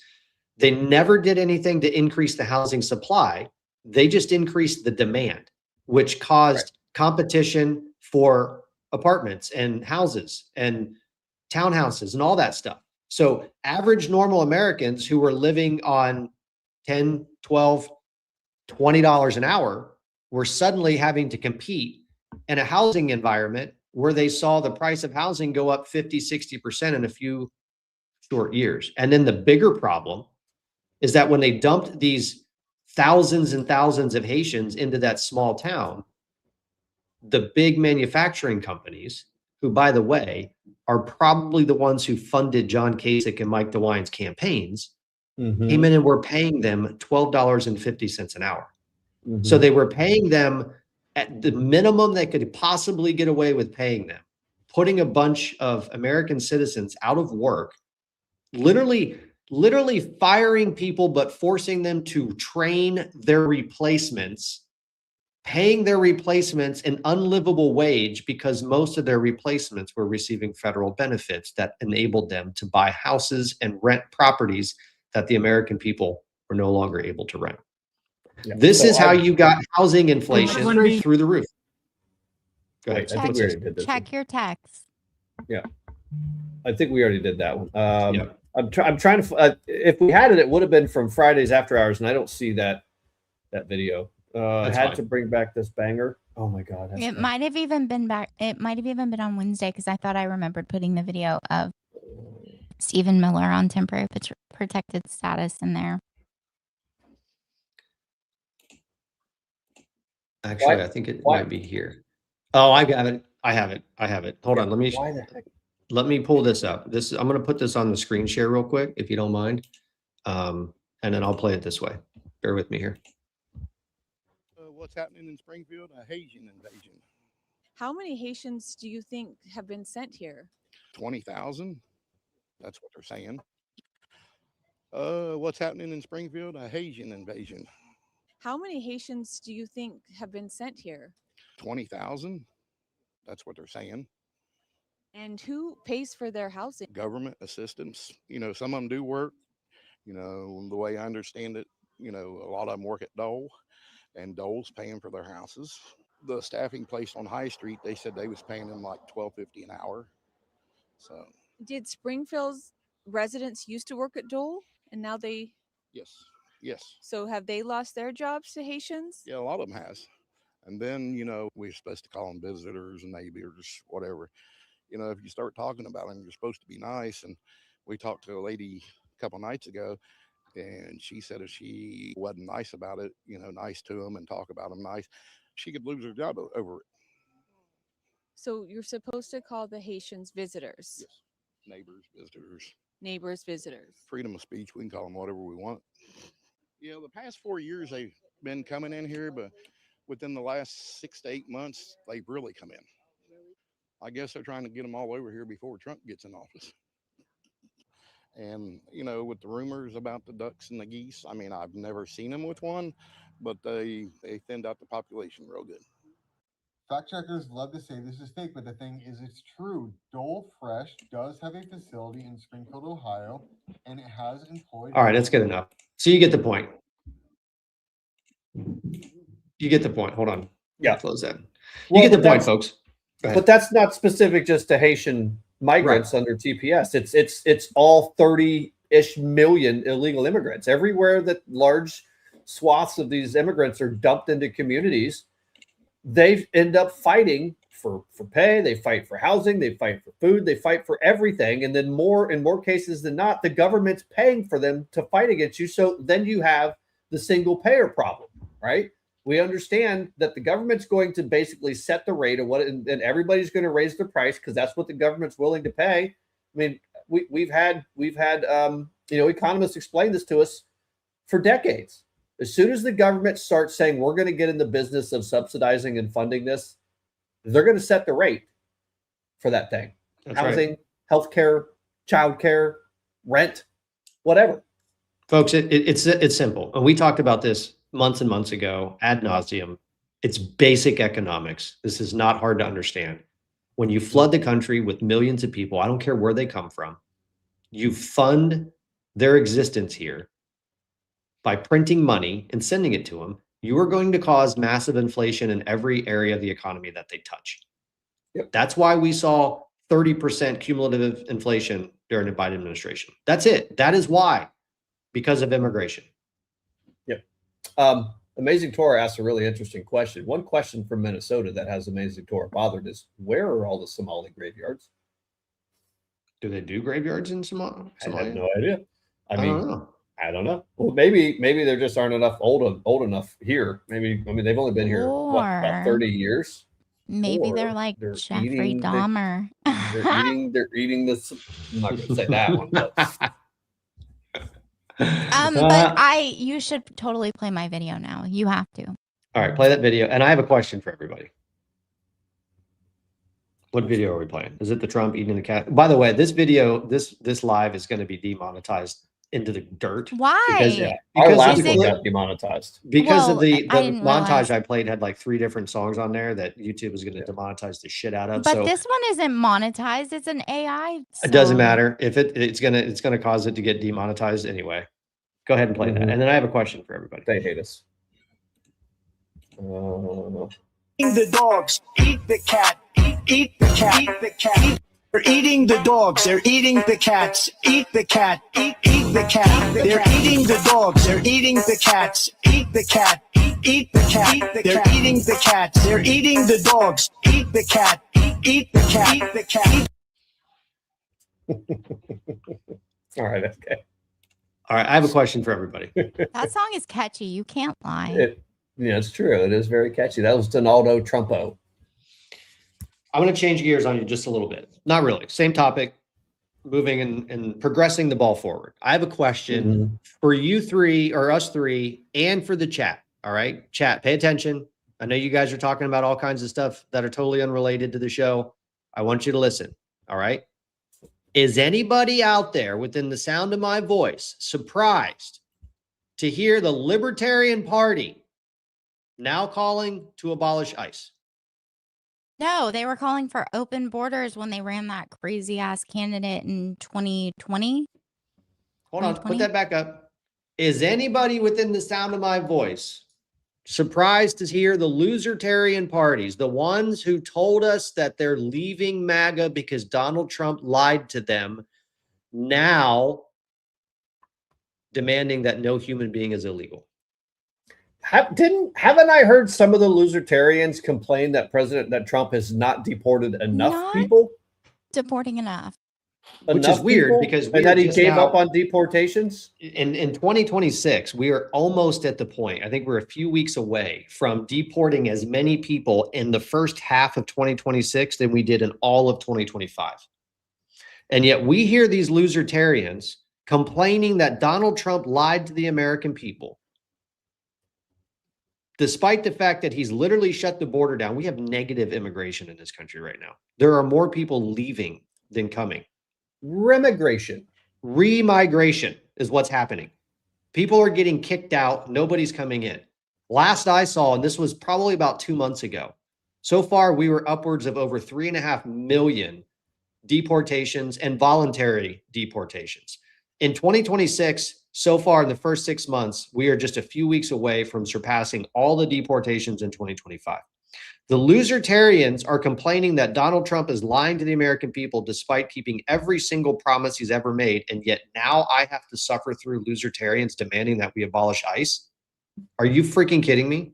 No, they're just libs. Come on, let's just be honest. That's all they are. That's all they ever really were. They got tired of losing as libs, so they decided they're going to be something else, losertarians. And they got tired of losing. They're just libs. They're just big Are they maybe joining the big tent? They are joining the big communist tent. Do you think they're slipping into the big tent? They're going to get eaten alive in the big tent because imagine communism. Imagine how well that's going to go over when these people are all for liberty and, you know, all of our rights, and then they're going to hang out with communism the is the true form of liberty because nobody has to work. So you can have all the liberty and freedom you want because you don't have to work. Definitely don't want to take away your 2A rights. How pull up the DSA platform. How liberating is it, SK?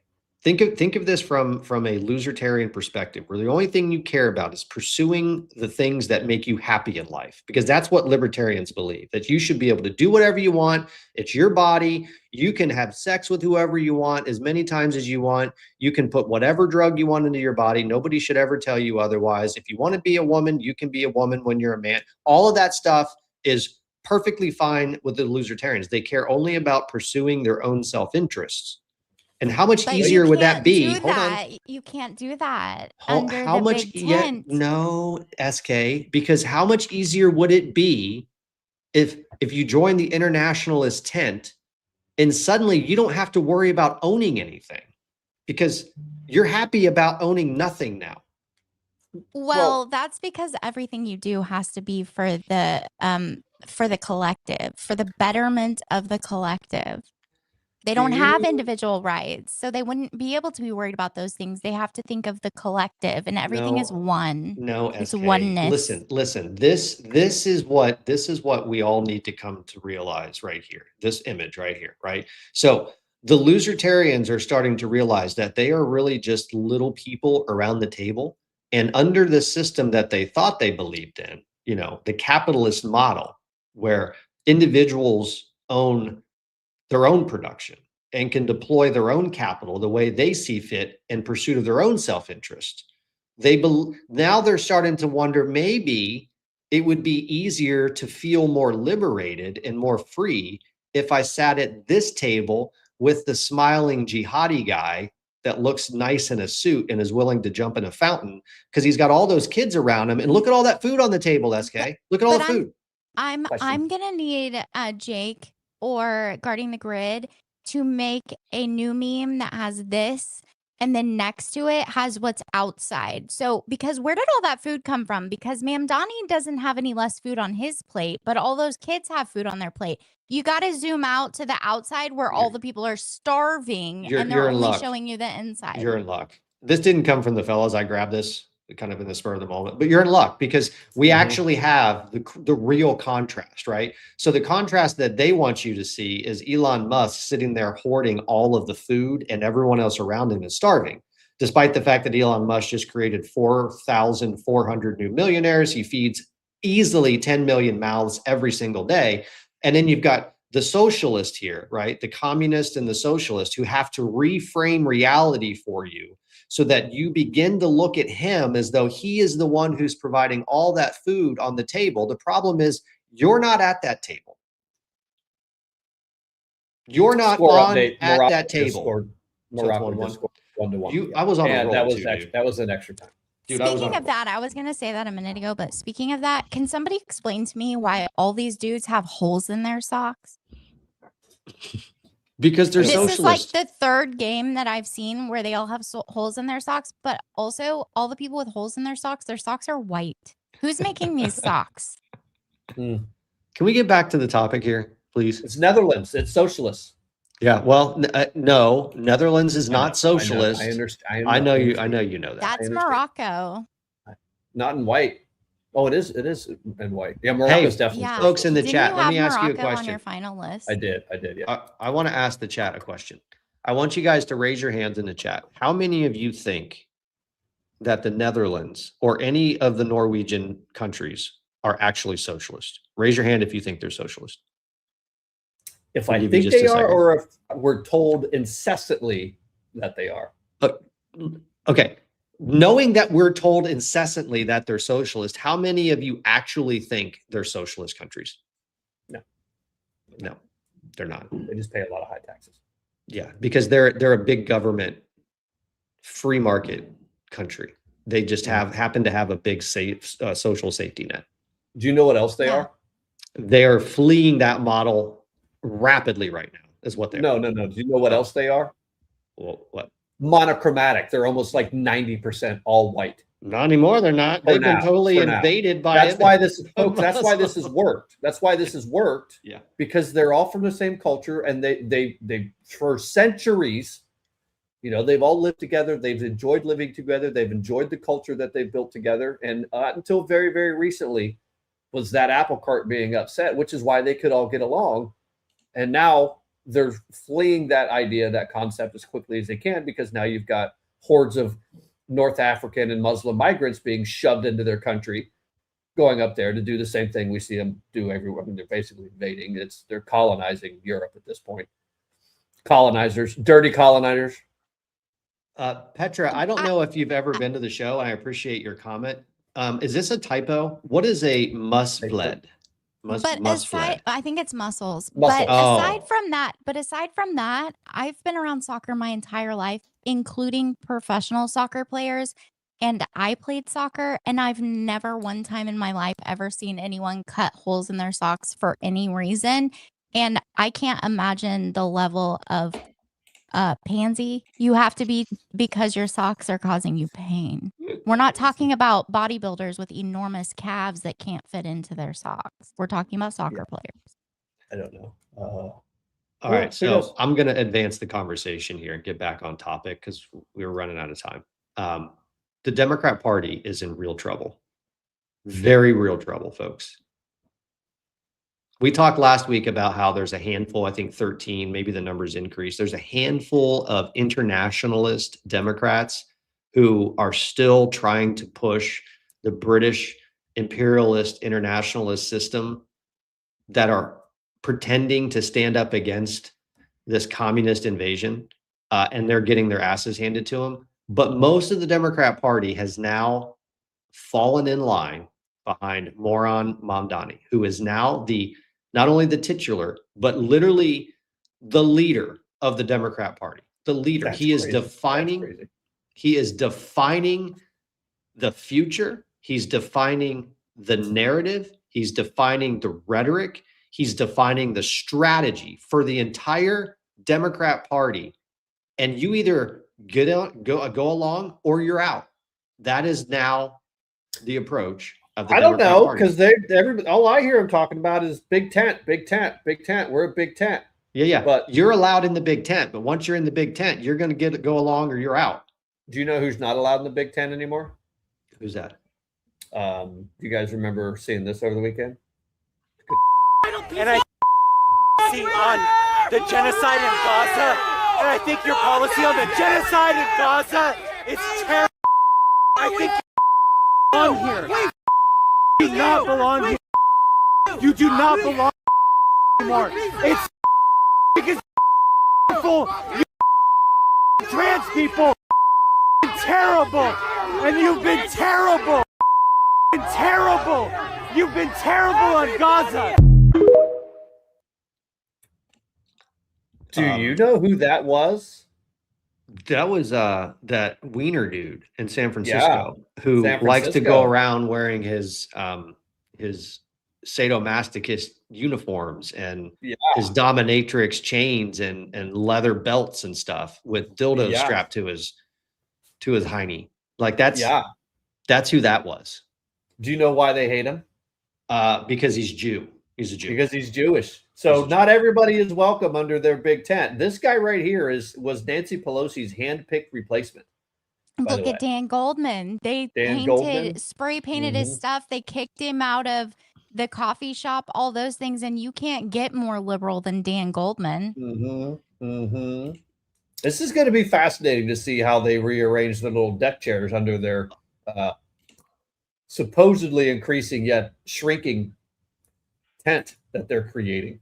I'm going to show you how they're rearranging their deck chairs because I spent some time on X today. Can you guys hear my kids hooting and hollering in the background?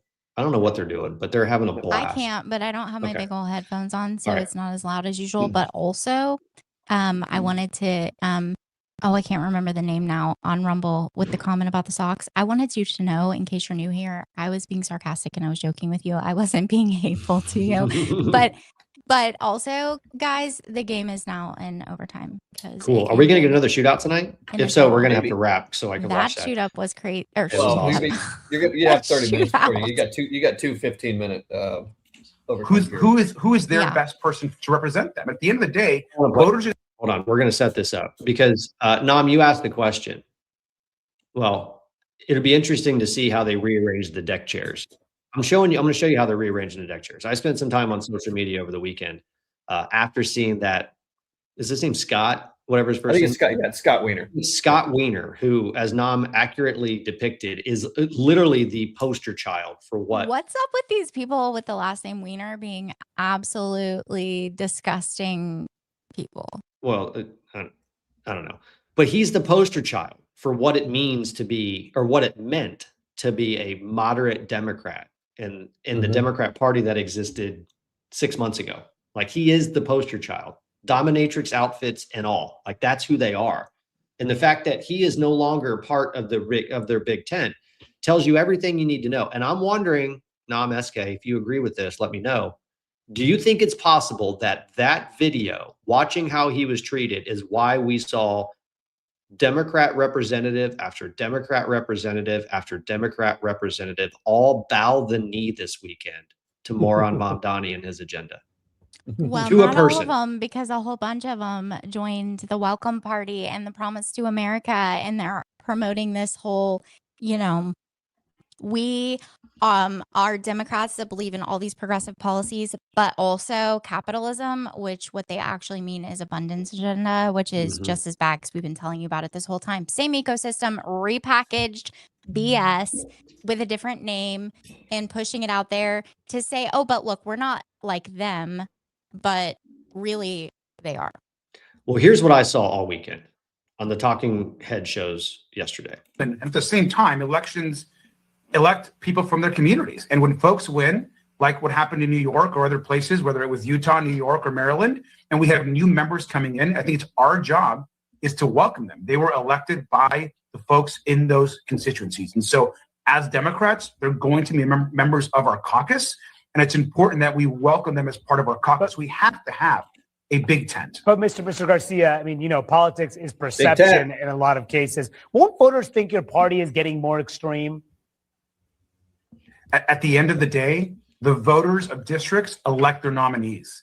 And who are we to tell the voters of whether it's in New York or Maryland or Utah, who is their best person to represent them?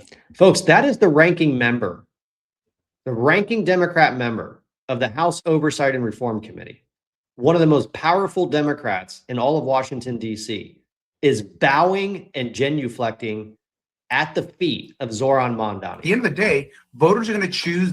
Oops, hold on. That is one of the most frightening things I think I've ever seen. But look, hold on. No, keep going. Go ahead, SK.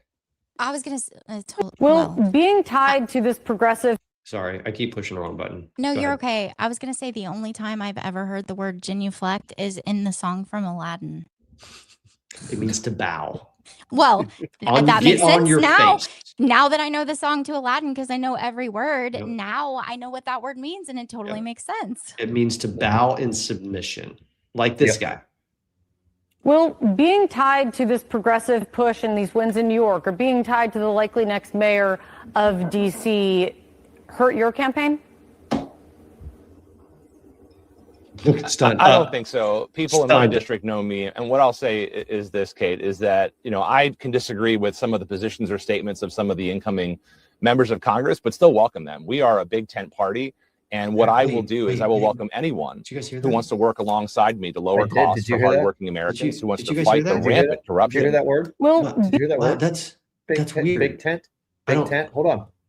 Just you don't have to go big screen on this. What does it mean?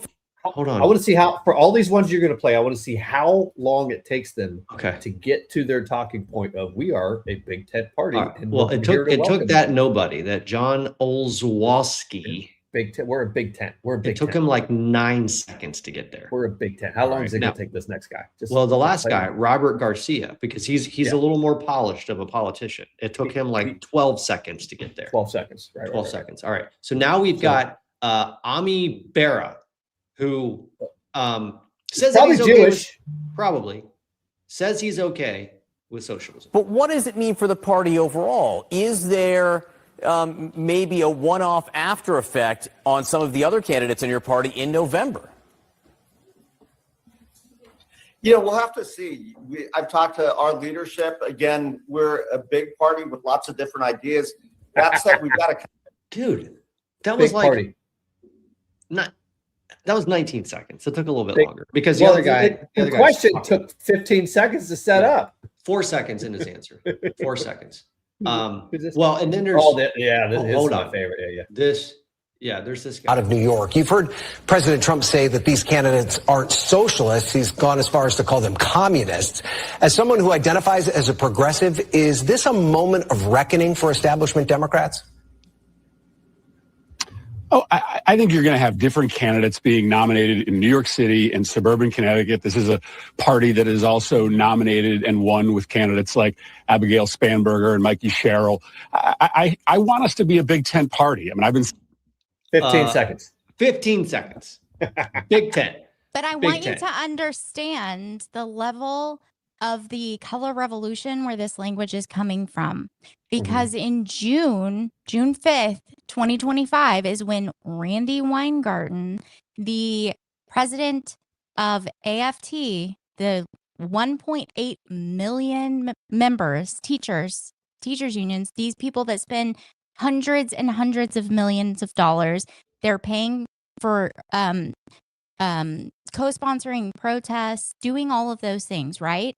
When Randy Weingarten resigned from the board of the DNC, and she'd been there for quite a while, she said, and I quote, "The AFT's 1.8 million members are education, healthcare, and public service workers who devote their lives to protecting kids and communities while paving pathways for a better life for all Americans. Sadly, this mission is under attack like never before. It is an existential battle that I hope the Democrat Party will support. At the same time, given the work ahead of us, I must decline the appointment. While I am proud to be a Democrat, I appear to be out of step with the leadership you are forging, and I do not want to be the one who keeps questioning why we are not enlarging our tent and actively trying to engage more and more of our communities."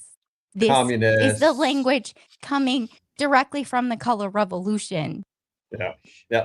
I want to there it finish is. playing Chris Murphy because if this is the same clip, there's something, I think he says something here. Hang on, let me just. saying this for years. I think that it's actually a sign of a party that is alive and growing when there's a contest of ideas inside the party. So I'm not a democratic socialist, but I do believe that the Democratic Party has been historically way too timid in taking on corporate power.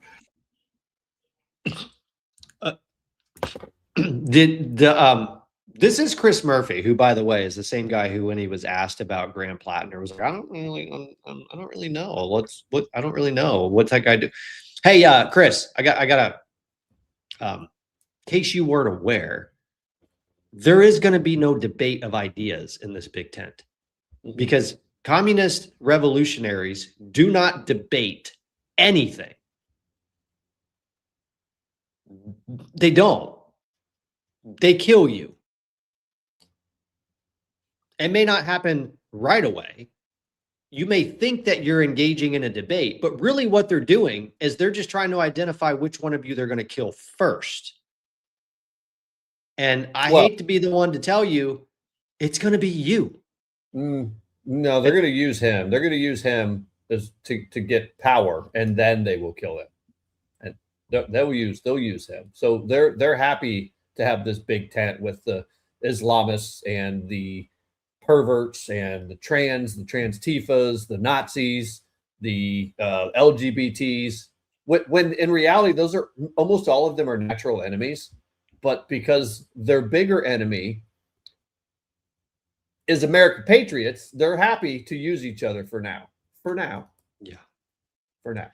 Okay. Did you take that off, or did I take that off? I put it back. I need it back. I got one more to show you. Okay. Because Chris Murphy, hold on. I got it. No, I'll pull it up. Because Chris Murphy is deluding himself if he thinks that he's going to have any say at all in what the future of his party looks like, because this guy is the one that's defining it for you. What these candidates offer is a vision that extends beyond the midterms. It extends beyond 2028. It speaks to what makes so many of us proud to be Democrats. It speaks to a vision that goes back to a New Deal understanding of what working people deserve. And I'll tell you that for too long, that kind of politics, you can only find it in history books, and we need to bring it back to the present day. And what these candidates offer is a vision that extends beyond. You're right. You can only find it in history books. For a reason, because it didn't work. It's never worked, actually. Newsflash. Newsflash. Hey, so the New Deal that he's referring to, how's that Social Security and Medicare and Medicaid? How are those funds doing right now? I mean, don't we know that Social Security is going to be completely bankrupt by what, 2035, 2037? Don't we know that? Medicaid and Medicare are not socialism. He's not worried about that, because he just got a $15 million deal to expand trans care for youth in New York City. $15 million. Folks, we have to divorce ourselves from any possibility of accepting the narrative that the only thing they want to do is a new version of a New Deal where they expand social safety nets. That is not what these people want to do. That is not communism. It is not socialism. Communism and socialism is not Social Security. It is not Medicare. It is not Medicaid. Those are social programs that are funded by a capitalist system.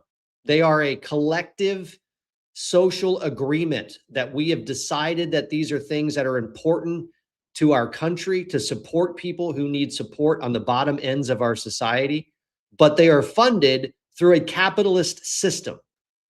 What these guys are going to implement is what the folks in this picture had to tear down, which is a wall that separated them from their capitalist brothers and sisters right through the heart of Germany.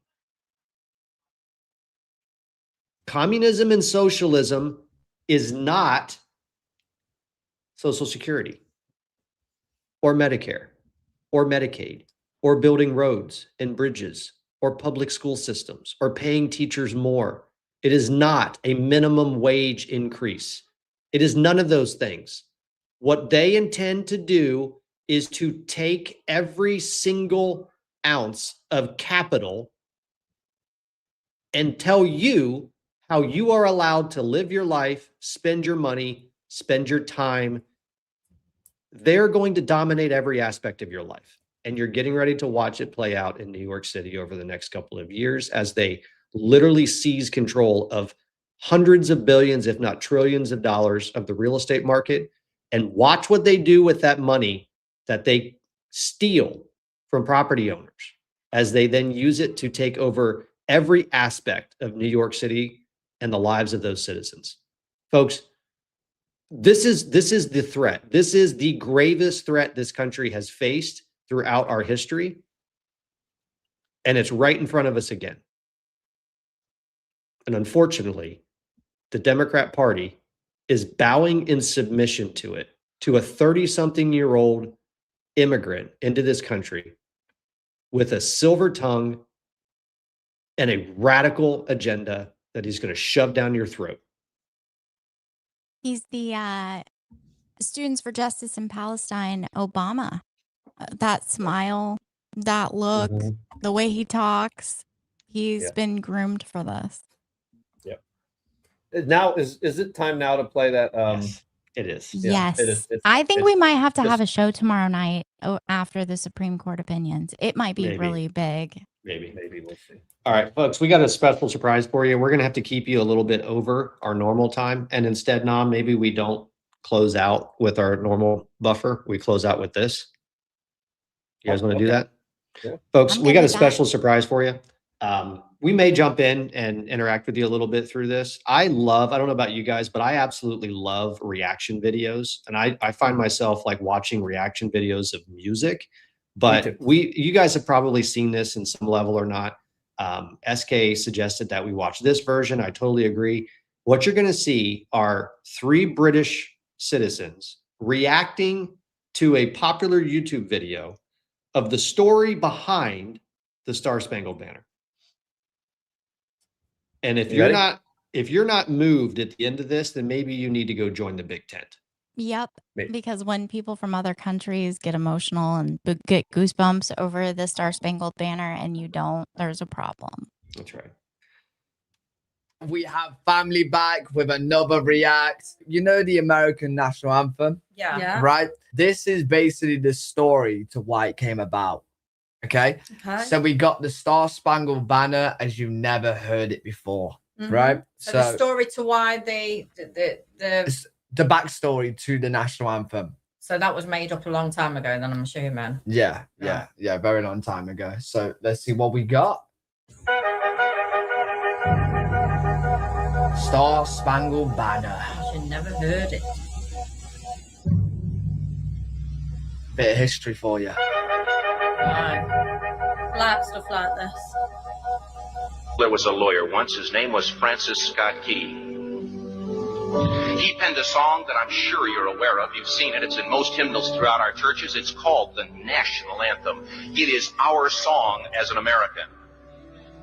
We go, however, to a ball game. We stand in our church services and we sing the words of that song, and they float over our minds and our lips, and we don't even realize what we're singing. Most of us have memorized it as a child, but we've... That's the thing, right? You know, when you do see moments when Americans are singing it, you can tell that, like, they're really feeling it. Yeah. Do you know when we sing it? I feel like we don't have that, like... A lot of us don't know the words to ours. No, I feel, and we don't have the passion for it either. Yeah. But, like, they really do so. Yeah, this is take gonna be it serious, don't they? Yeah. Most of us have memorized it as a child, but we've never really thought about what it means. Let me tell you a story. Francis Scott Key was a lawyer in Baltimore. The colonies were engaged in vicious conflict with the mother country, Britain. Because of this conflict and the protracted... That was us that burned down the White House. Was it? Yeah, so, like, we was at war with America. Like, there was, like, you know, kicking us out and stuff. Oh. So, yeah. I would have kicked us out. Because of this conflict and the protractedness of it, they had accumulated prisoners on both sides. The American colonies had prisoners and the British had prisoners. And the American government initiated a move. They went to the British and they said, let us negotiate for the release of these prisoners. They said, we want to send a man out to discuss this with you. They were holding the American prisoners in boats about 1,000 yards offshore. And they said, we want to send a man by the name of Francis Scott Key. He will come out and negotiate to see if we can make a mutual exchange. On the appointed day in a rowboat, he went out to this boat and he negotiated with the British officials. And they reached a conclusion that men could be exchanged on a one-for-one basis. So are you with it? Yeah, it's going to swap. The British have got the American prisoners. The American Francis, he's going to go there and he's going to say, hey, let's swap your prisoners for our prisoners. See how it goes. Francis Scott Key, jubilant with the fact that he'd been successful, went down below in the boats, and what he found was a cargo hold full of humanity's men. Look at that. Bad, innit? And he said, men, I've got news for you tonight. You're free. He said, tonight I have negotiated successfully your return to the colonies. He said, you'll be taken out of this boat, out of this filth, out of your chains. As he went back up on board to arrange for their passage to the shore, the admiral came and he said, we have a slight problem. I like this. He said, we will still honor our commitment to release these men, but it'll be merely academic after tonight. It won't matter. And Francis Scott Key said, what do you mean? Why? He said, well, Mr. Key, he said, tonight we have laid an ultimatum upon the colonies. Your people will either capitulate and lay down the colors of that flag that you think so much of, or you see that fort right over there, Fort Henry? He said, we're going to remove it from the face of the earth. Oh, God. All right, so this is the very, very important part of the story. Yeah. So they have a fort there. They've got the flag flying high, the Americans, and the Brits being the Brits saying, surrender, pull it down, or we're going to, you know, destroy it. Yeah. He said, how are you going to do that? He said, if you will, scan the horizon of the sea. And as he looked, he could see hundreds of little dots. And he said, that's the entire British war fleet. He said, all of the gunpowder, all of the... and during this time, the British are very feared. Like, during this time, we invaded a lot of countries. Yeah. We were very feared. We were very strong. Our fleet was, you'd be scared of it.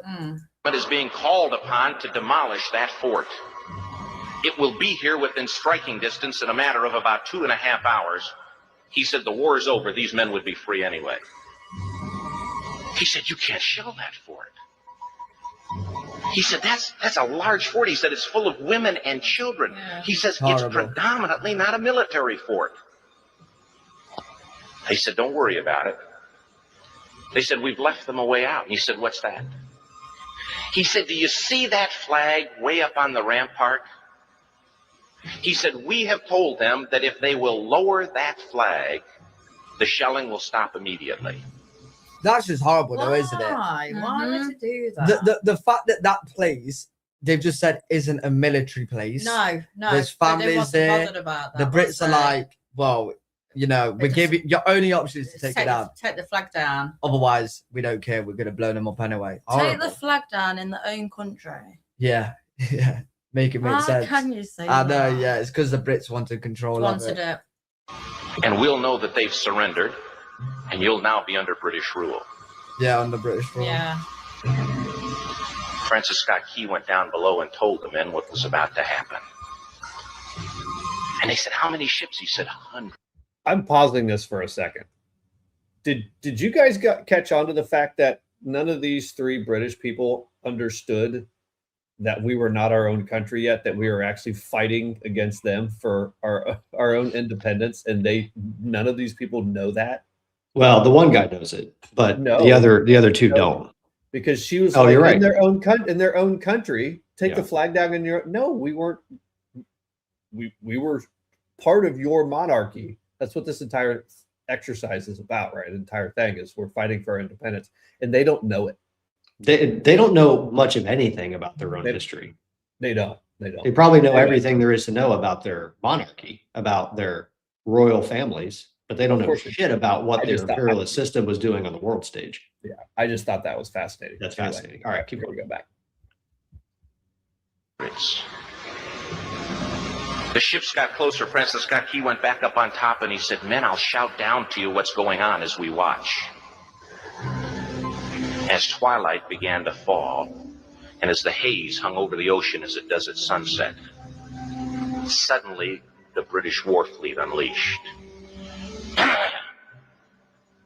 He says the sound was deafening. There were so many guns that there were no reliefs. They didn't take the flag He said down. it was absolutely... No. So the Americans didn't take the flag down. No, I don't blame them. They want to stay proud. They want to stay strong. Yeah. And then the Brits are now starting they're starting to attack it. Absolutely impossible to talk or hear. He said suddenly the sky, although dark, was suddenly lit. And he says from down below, all he could hear the prisoners saying was, tell us where the flag is. Hey, Nom, pause that real quick.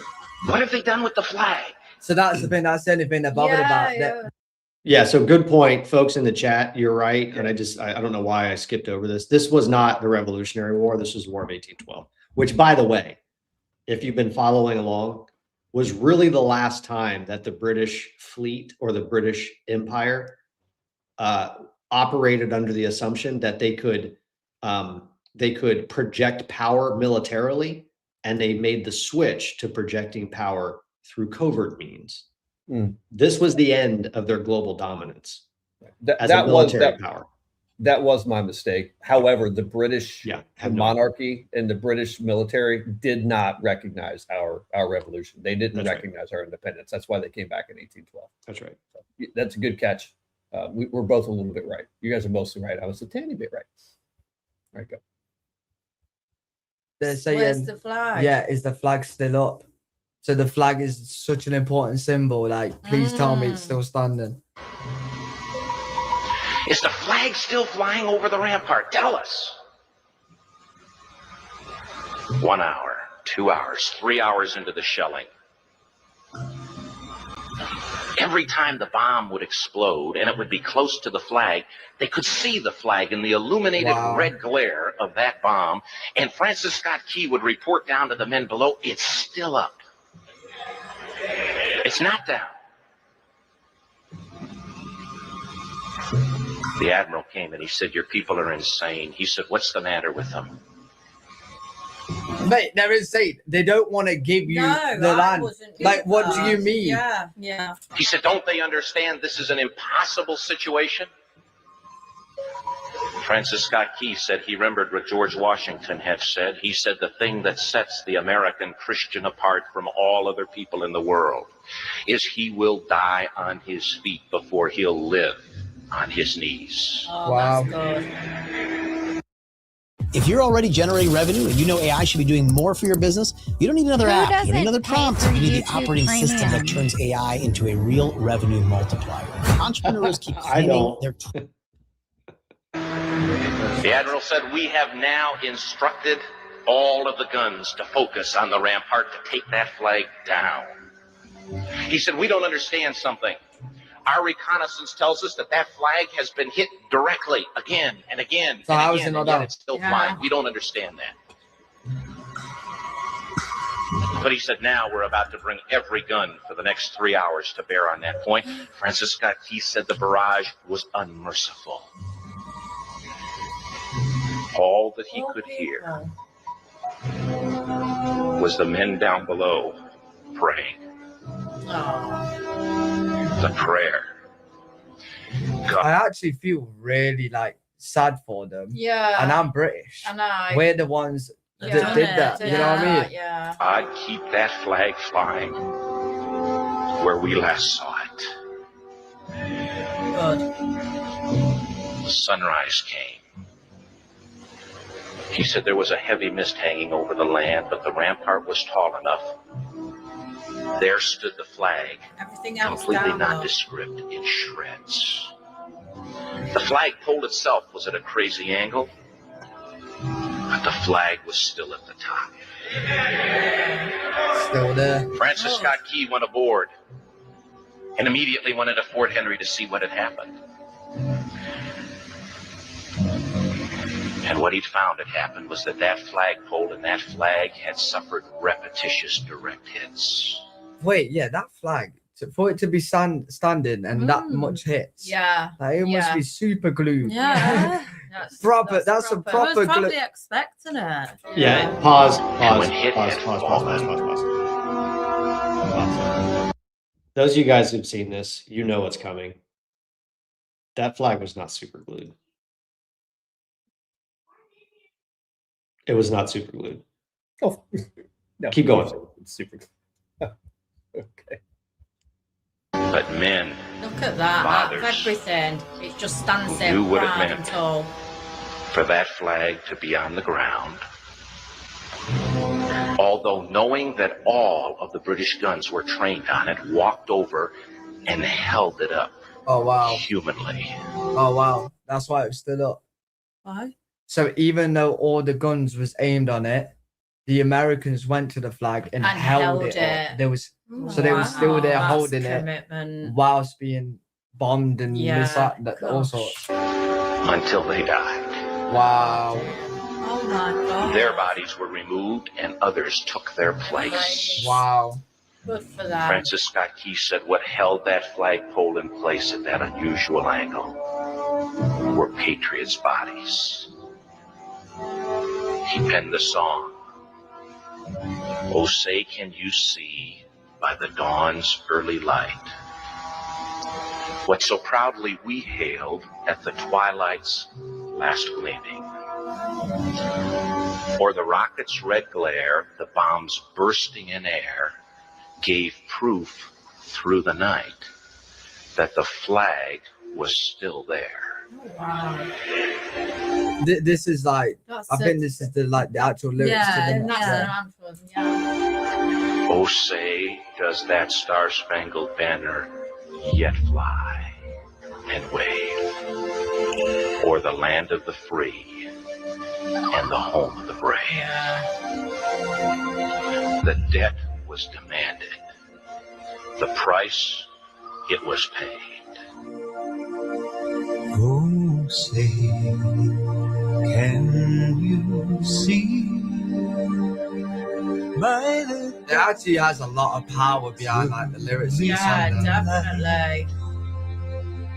What so proudly we hailed at the twilight's last gleaming, whose broad stripes and bright stars through the perilous fight o'er the ramparts we watched were so gallantly streaming, and the rockets red glare, the bombs bursting in air, gave proof through the night that our flag was still there. Oh, say, does that Star-Spangled Banner yet wave o'er the land of the free and the home of the brave? They are brave, aren't they? Yeah. Say, does that Star-Spangled Banner yet wave? Quite emotional, actually. Well, I didn't want to pause it because I've seen loads of comments when I've done, watched the national anthem. They don't normally like the pausing during the song. No. So I apologize. But from what you just said, I've been wanting to say, I feel quite emotional. I feel more emotional to their national anthem than to my own. Yeah. It is very, very, very, I understand, why you're so proud every time, you sing it and stuff. Yeah. Because there's such meaning behind it. And it means so much, how strong, how brave you are, and what you did for it. For the land of the free and the home of the brave. Oh gosh, well done. That was brilliant. Blessed is the nation whose God is the Lord. That's the Bible, isn't it? Yeah, that's is that the Bible? Yeah. Oh. Yeah. That's There we amazing. Blessed is the nation whose God is the Lord. Folks, that is the thing. That is the reason why this country will never, ever succumb to communism. Because we are a godly people. We are a country that was founded in a covenant that cannot be broken. A covenant is a agreement between us and our Creator. Doesn't matter if we live up to our end of that covenant, the Creator will. That's what a covenant means. Folks, we hope you have an amazing 4th of July. We hope that you guys have all the opportunity to spend as much time with your family as you possibly can. Eat a bunch of junk food, watch some incredible fireworks, and we will see you on the other side on Monday. And be grateful to live in the greatest country on the planet. I have an idea. We're going to go out a little bit differently tonight. Do it. See you next week.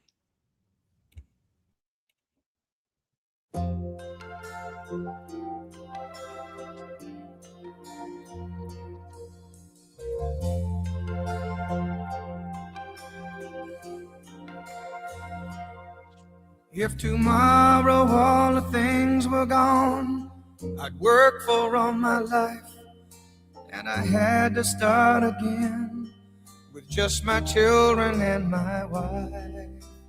I thank my lucky stars to be living here today, 'cause the flag still stands for freedom, and they can't take that away. And I'm proud to be an American, where at least I know I'm free.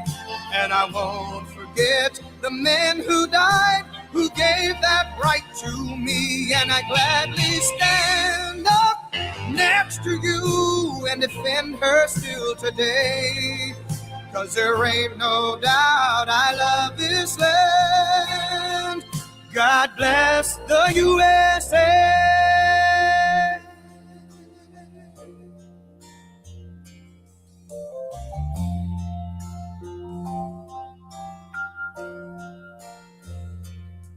From the lakes of Minnesota to the hills of Tennessee, across the plains of Texas, from sea to shining sea, from Detroit down to Houston and New York to LA.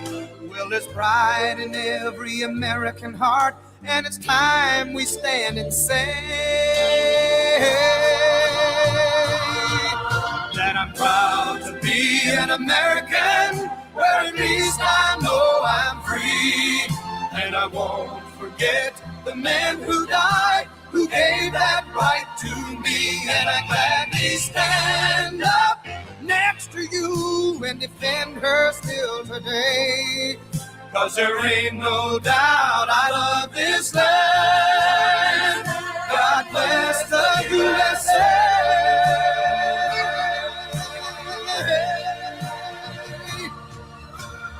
Proud to be an American, where at least I know I'm free. And I won't forget the men who died, who gave that right to me. And I gladly stand up next to you and defend her still today. 'Cause there ain't no doubt I love this land. God bless the USA.